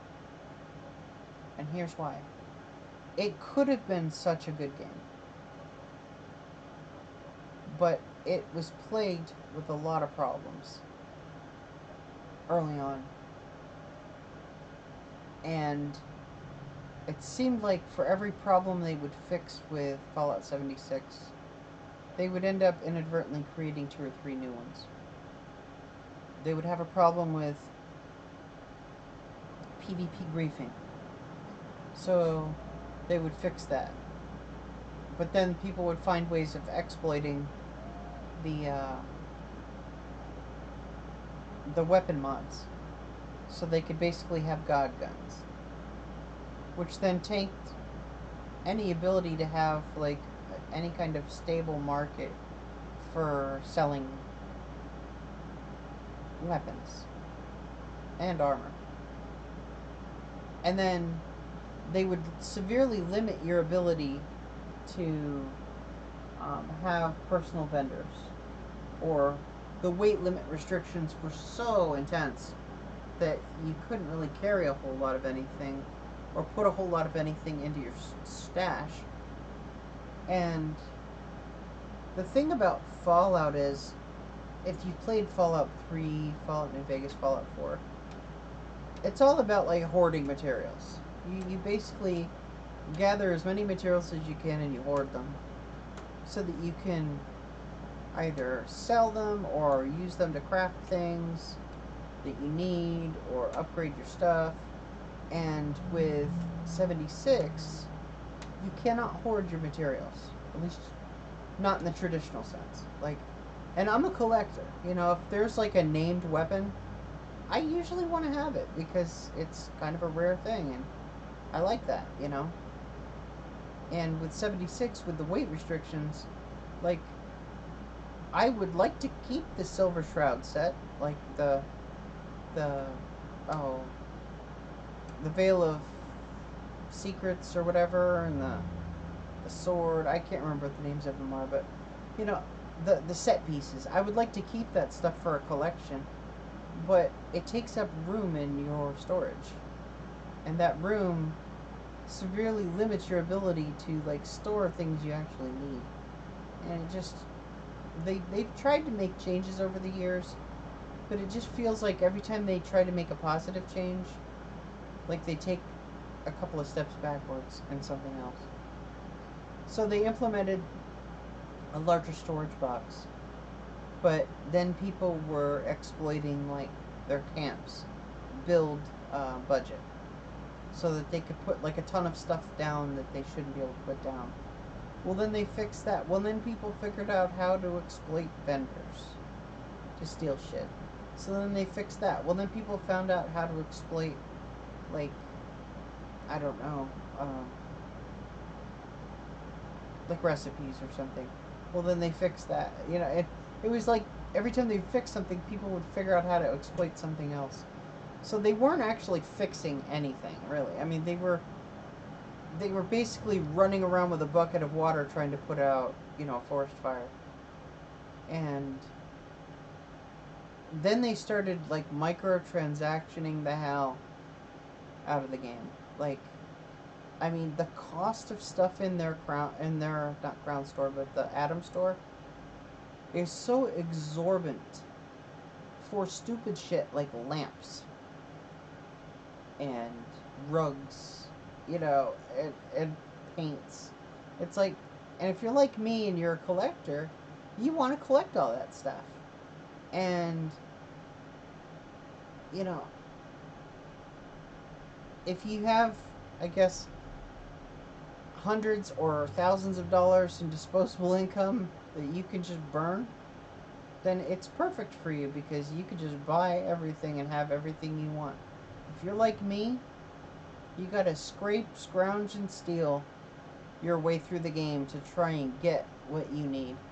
And, you know, of course, atoms, you can only get so many of them just by playing, you know, from completing achievements and stuff.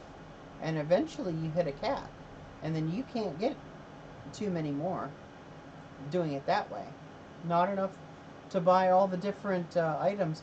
And they're always coming out with something new, like every month, so, or every week or whatever. So it's like you just can't keep up with it. Same thing with Star Trek Online. They kept coming out with new microtransaction, pay to win stuff, and you just can't keep up with it unless, you know, you were basically born in a bank vault. I mean, unless your dad owns a, you know, a silver mine or a diamond mine, you're not going to be able to get all the cool stuff and have all the fun toys. And that kind of sucks.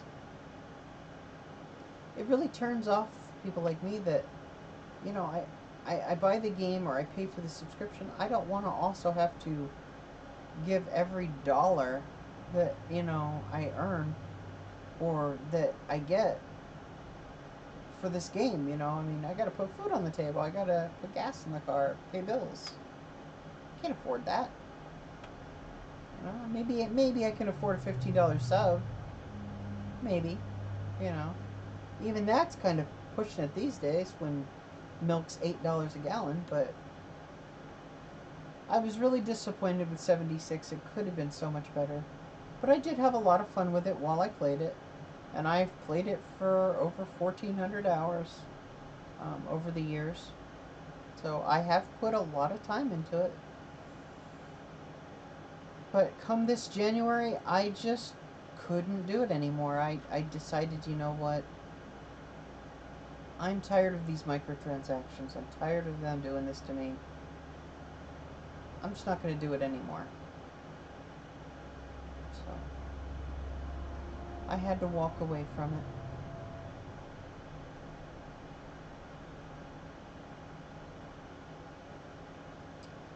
Let's see. Far Cry, yeah. That was a good series. I've only ever played Far Cry 5 and New Dawn. I actually have never played the other Far Cries. I ended up getting Far Cry 3 um, through a Humble Bundle not that long ago, I think. I haven't had a chance to play it yet, but I also haven't played Far Cry 5 in a couple of years. So, but Far Cry 5 was fun. It was very interesting. I guess would be a good word for it. Interesting. The story was definitely different. It it has a lot of. I like these types of games. I like these types of um, shooters. I think these types of shooters are fun, and I liked it. I didn't care for New Dawn as much. I don't know. Maybe I don't know. It was just a little. I felt it was a little campy. If that makes any sense.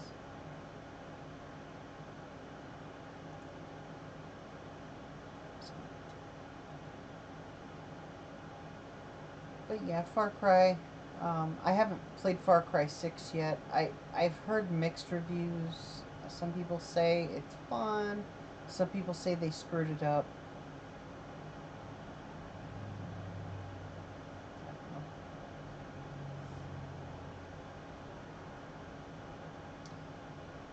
But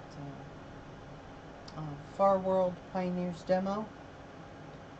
That was a demo that G.I. Jen asked me to try a few weeks ago.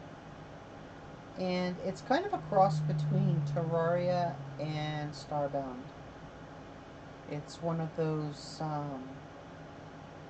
low-res, side-scrolling games. It's got some bugs. It's not bad per se. It's just it needs a lot of work. But it's I think it's also since this was a demo, this was excuse me. I think this was an earlier version that had actually not been updated to the full release version. So hopefully with the full release they will have fixed a lot of that stuff. But I think this game was supposed to come out soon. I don't remember exactly when it was going to be released. May 30th. Okay, yeah, it just came out on May 30th. And it has mostly negative reviews, which means they haven't fixed the problems with it. But you can kind of see, I don't know if you can see this, the gameplay. It's Yeah, it's a lot like Terraria. I want to say Terraria meets Starbound and Contra. Yeah, that's a good way to put it. It's Con Terraria meets Contra, but it had some bugs with, especially with the NPCs. There were bugs. So, yep, I didn't care for that game as much. Uh, let's see, we're about halfway through the Fs.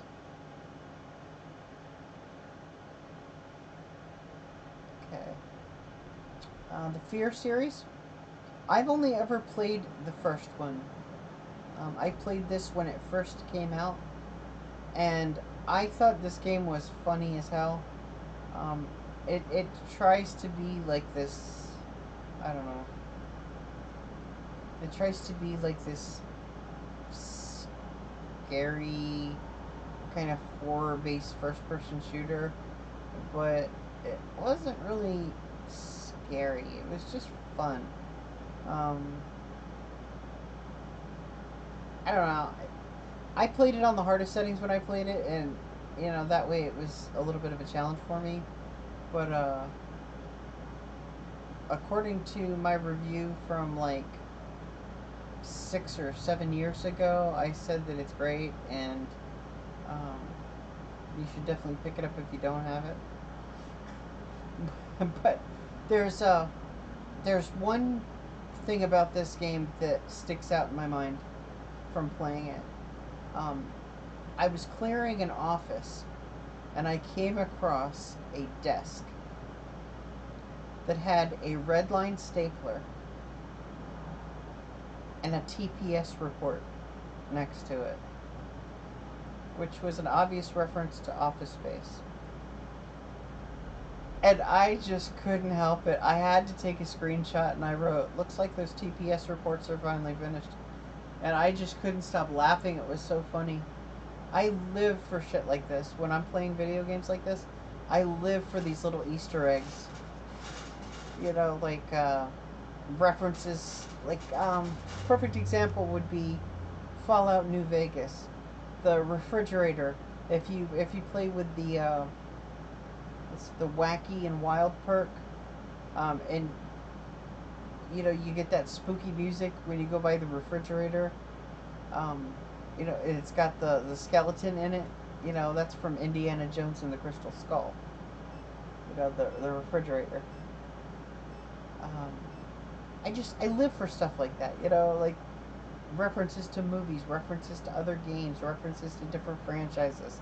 I just find it absolutely like that's my. I get jazzed for it. So when I'm playing games, I love stuff like that, little Easter eggs. And when I came across this one, it was very memorable. That's probably why I gave it such a good review, because I was so happy that they actually had like a cool little Easter egg in there, um, in what otherwise would have been just like a basic first-person shooter.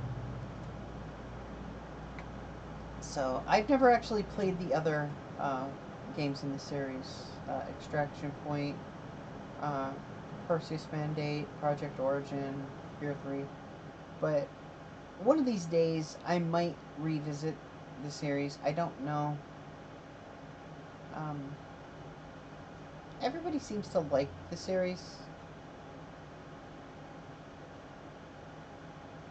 but I don't know. I haven't. Lately, it's been really hard for me to concentrate on these types of games. And I find these types of games do take concentration. Because I usually play them on the hardest settings that I can. Outside of permadeath, I usually don't play permadeath. I mean, I'm not a masochist, I like a challenge, but I don't want to completely um, fry my brain. So when I do play them on a hard setting that's challenging, it requires some concentration, with me being sick all the time, I just don't have it.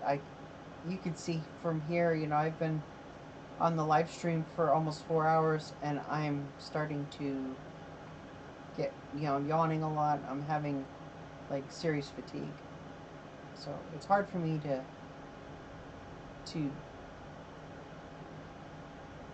focus on something for long periods of time. But if I ever get back some of that energy, maybe I'll give it another go and jump into it. It could be fun. And that brings us to the Final Fantasy series. And I could make an entire live stream segment just about the Final Fantasy series. The first Final Fantasy game I ever played was the original Final Fantasy on the NES. I got it when I was in 5th grade.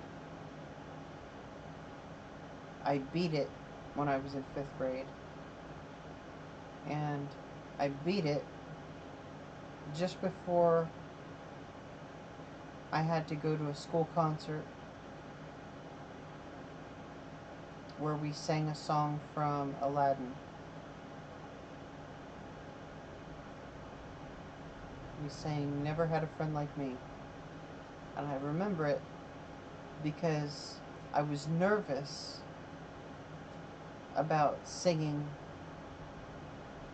at this thing, because I had a pretty big part in it, and when we were practicing and everything, I've always had like stage fright, so I wasn't sure how I would do standing up in front of a bunch of people singing like that. And that night I knew I had the play, but I also knew that I was really close to beating Final Fantasy, and I really wanted to beat the game. So I buckled down and I finally beat Garland and won the game, and I was so stoked. And I just remember leaving the house, and all I could talk about in the car was how I kicked that game's ass. And I was so happy and so excited. And I remember talking my mom and dad into taking me to Pizza Hut after the concert. And they thought that I wanted to go to Pizza Hut after the concert to celebrate the concert. No, I wanted to celebrate beating Final Fantasy.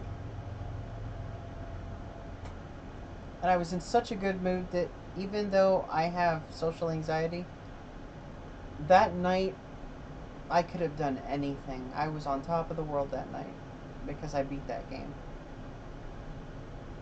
I was the first one of all people that I knew in my gaming circle that beat that game. And I was so proud of myself for doing it. And that is my memory of Final Fantasy. And I became a loyal fan of the series after that. Now, I didn't play Final Fantasy 2, 3, 4, 5, or 6. I never had those games. I only ever had the original NES Final Fantasy. And then when I got the Super Nintendo, I got Final Fantasy Mystic Quest, which is a misnomer because it's not actually Final Fantasy, because it's a completely different style of play than Final Fantasy. But when I went into the service, before I left, because see, I graduated when I was 17, and I had pre-enlisted, so I was able to actually, once I graduated, and my parents signed for me to enlist so that I could pre-enlist. I turned 18 that July, and then I went to boot in August. And as soon as I turned 18, I signed up for a credit account with Dell, or through, it was actually through a finance company for Dell. And I got a Dell laptop. And I got that before I went in because I wanted to have a laptop, you know. That way, after I was finished with um, boot camp and AIT, I could go to my duty station and I would have, you know, a laptop so I could game. And one of the games that came with it, well, there's like 3 or 4 games that came with it from the package that I picked out. Final Fantasy VII was one of those games. So the very first PC game that I owned, that I personally owned for the computer, was Final Fantasy VII. And oh my god, I fell in love with Final Fantasy VII. So my first 2 experiences with the Final Fantasy series were just absolutely head over heels in love with both games. And then when I got my PlayStation 2, hey baby, what you doing? When I got my PlayStation 2, the first game I got for the PlayStation 2 was Final Fantasy 8. And say what you will about Final Fantasy 8, at that point in my life, it was my favorite game of all time. It beat out the original Legend of Zelda, which had always had the #1 slot in my view of gaming. The original Legend of Zelda was always #1. Final Fantasy VIII beat that. I just totally, the story just completely enthralled me. And I played that game over and over and over and over forever. And then Final Fantasy IX came out, and I was so disappointed. I didn't like the cartoony characters. I just couldn't get into it. It was so hard to really connect with the game. And I don't know if it was just me or maybe it was the game. It just wasn't that good, but it just didn't make me feel the same way that Final Fantasy VIII did. So when Final Fantasy X came out, I was kind of nervous, but I picked it up. And for the longest time, Final Fantasy X was my favorite game. And then X2 came out, and it continued the story. And while I do have some misgivings about certain parts of the game, I was just absolutely enthralled with it because it was still part of the story, same characters. You know, it just continued where the first one left off, and it tied things up in a nice, neat little bow. And I bawled my brains out when I got the perfect ending, like everyone else that loved the game. Uh, and then when they came out with the X2 HD remaster, um, I had to have it. And I ended up buying the X2 HD remaster on 2 different consoles, the PlayStation 3, the PlayStation 4, and the PC. So I've bought this game now 3 times. Hopefully I don't have to buy it again, but it is absolutely amazing. Fantastic game, fantastic story, just absolutely excellent character development, gameplay. I know a lot of people didn't like the sphere grid. I get it, but you know, if you can kind of look past that one aspect, there is so much more to love about the game. So that's kind of how I feel about X2 remastered. I played Final Fantasy 13. I played I played Final Fantasy 12, the Zodiac Age. And I have an interesting story about this game. I played this game um, originally on the PlayStation 3. Oh, it must have been at least 15 years ago, 14 years ago. It was back in like 2007, 2008. And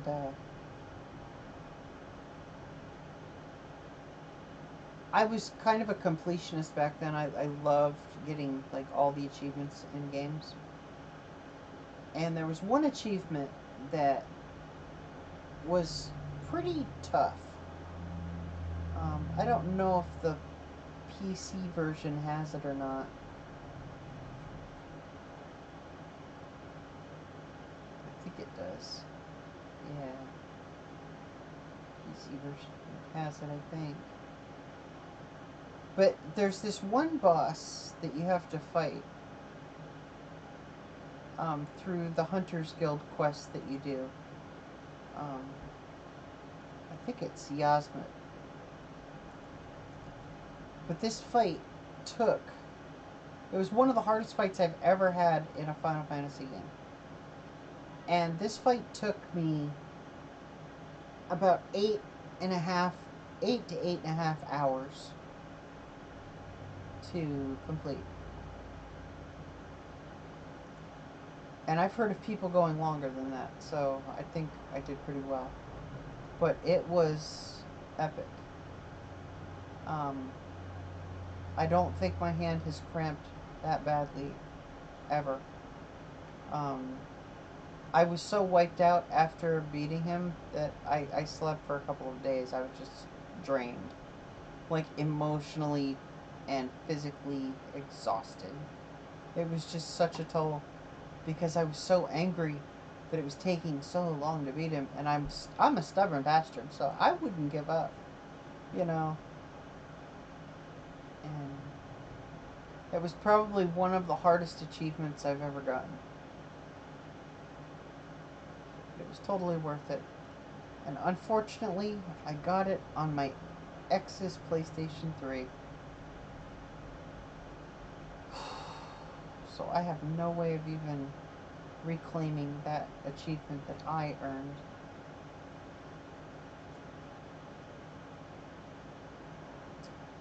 So, yeah. It's tough. But at least I know that I got it, you know. So I guess I have to live with that. At least I know I achieved it.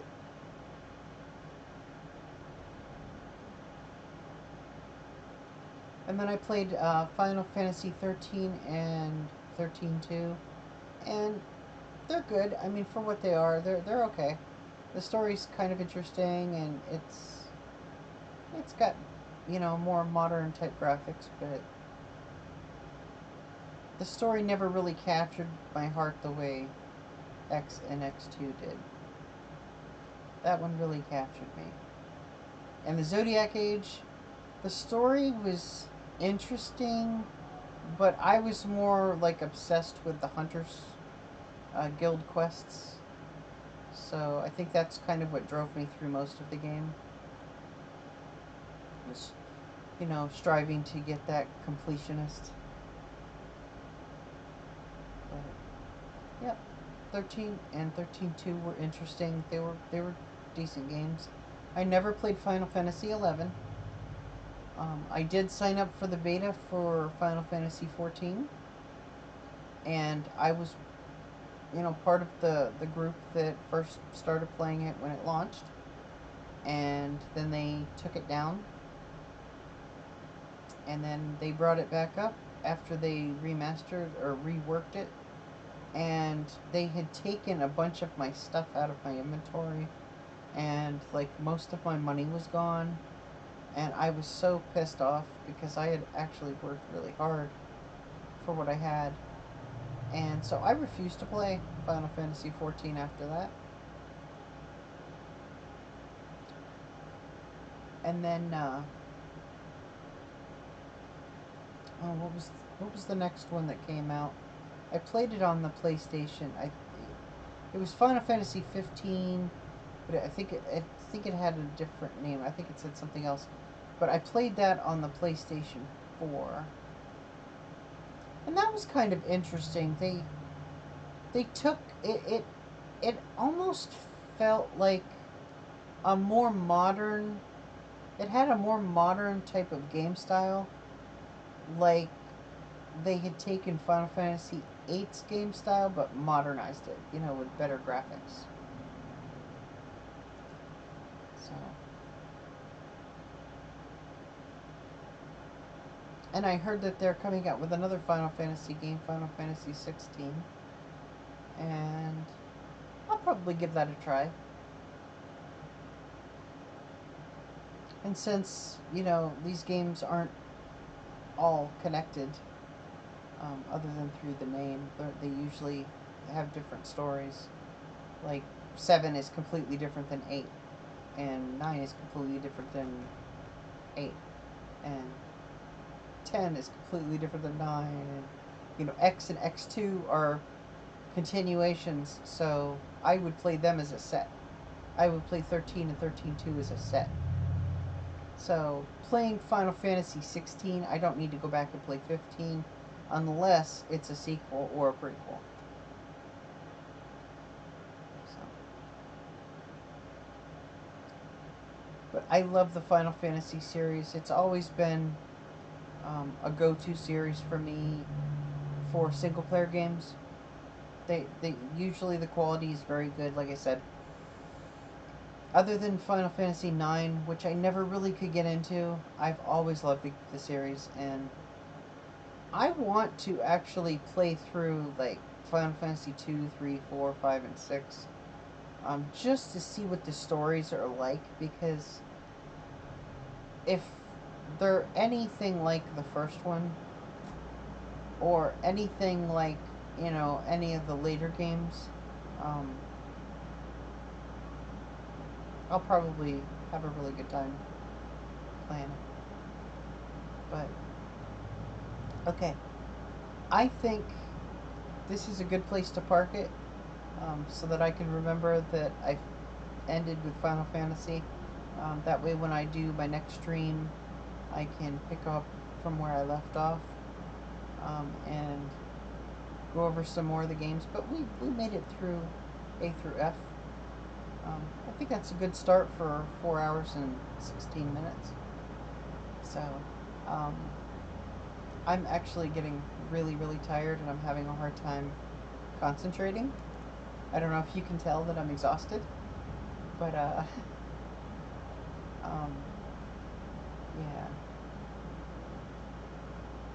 Well, my nails aren't, they're a little purple, but they're not blue. So, at least my oxygen absorption's pretty good. I'm on iron supplements, and I take vitamin C to help me absorb the iron better, so that should help. I think I'm just tired. But, yeah.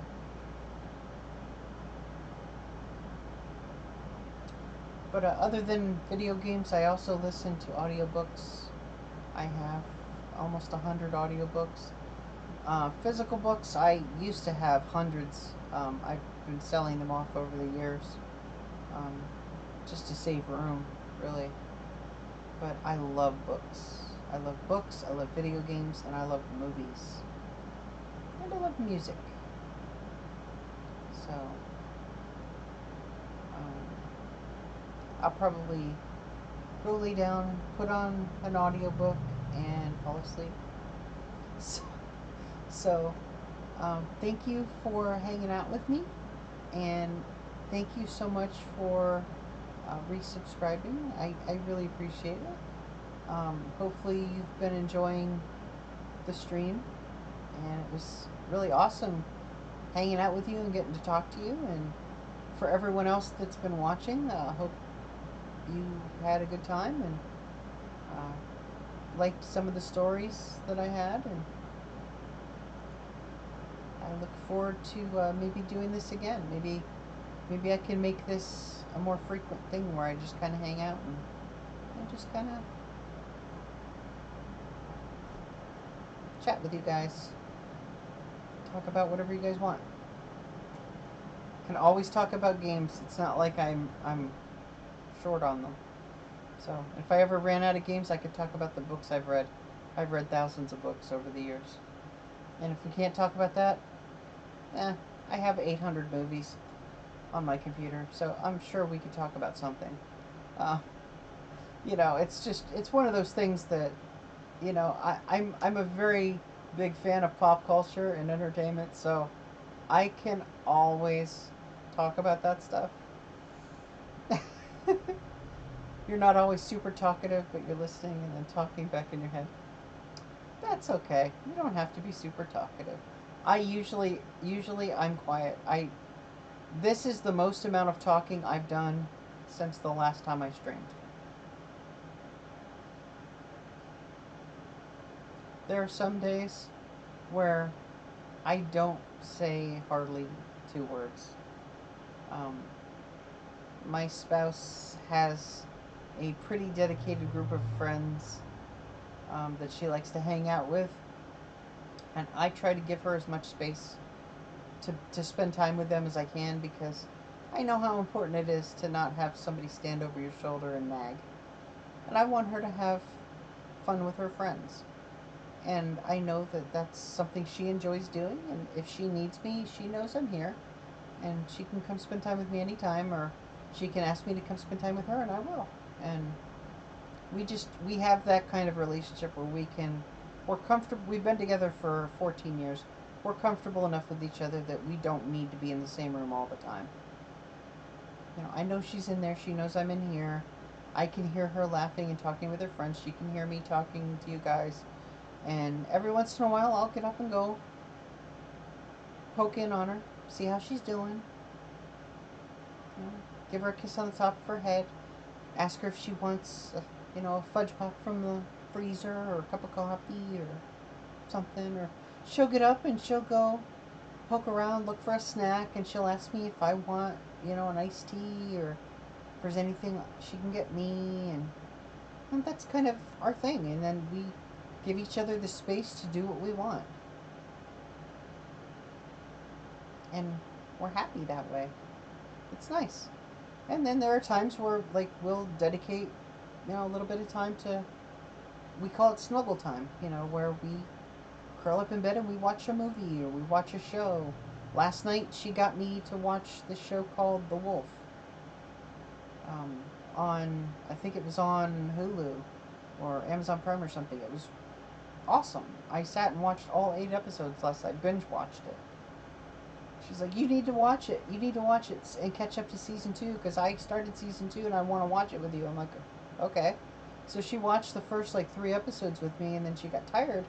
And she's like, I'm going to go to bed. I'm like, oh, okay. Well, I've only been up for 4 hours, so I'm going to stay up. And I probably should have went to bed, but I was like, I liked the show so much, I sat and watched all 8 episodes. So now that we're caught up, now when we snuggle time, we can watch season 2. So it's nice. But with that, I am going to let you go. I need to go take a nap and recharge battery. And if I would have made a cup of coffee, actually our coffee pot broke, so we're down a coffee pot now. But if our coffee pot hadn't broke, I would have had a cup of coffee and I could have probably went for another hour or 2.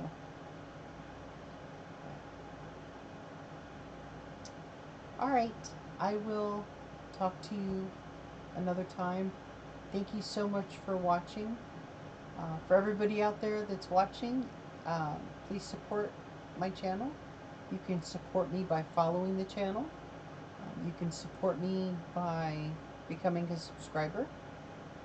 If you have Amazon Prime, you can use your Amazon Prime subscription to subscribe to 1 channel on Twitch per month for free. and it's a great way to support small streamers like me. Um, thank you for tuning in to a very special, personal, intimate stream where I get to share with you guys a little bit about me, a little bit about my experiences in my life, and the games that I enjoy and have played. And I hope you've had a great time, and I look forward to doing this again. In fact, I'm actually thinking that instead of doing a live review tomorrow, I'm going to pick this up for tomorrow and Sunday, and we will start from Final Fantasy and we will work our way down the list tomorrow and get as far as we can, and then we will finish off with a marathon on Sunday until we get through all of them. Because I really want to go through a lot of these games with you guys that I've played, and also it gives you guys a chance to see the games in my list. And if there's something that you see that you've wanted to see or you're interested in, let me know. I can always play it for you guys so you can check it out and see if it's something you might like.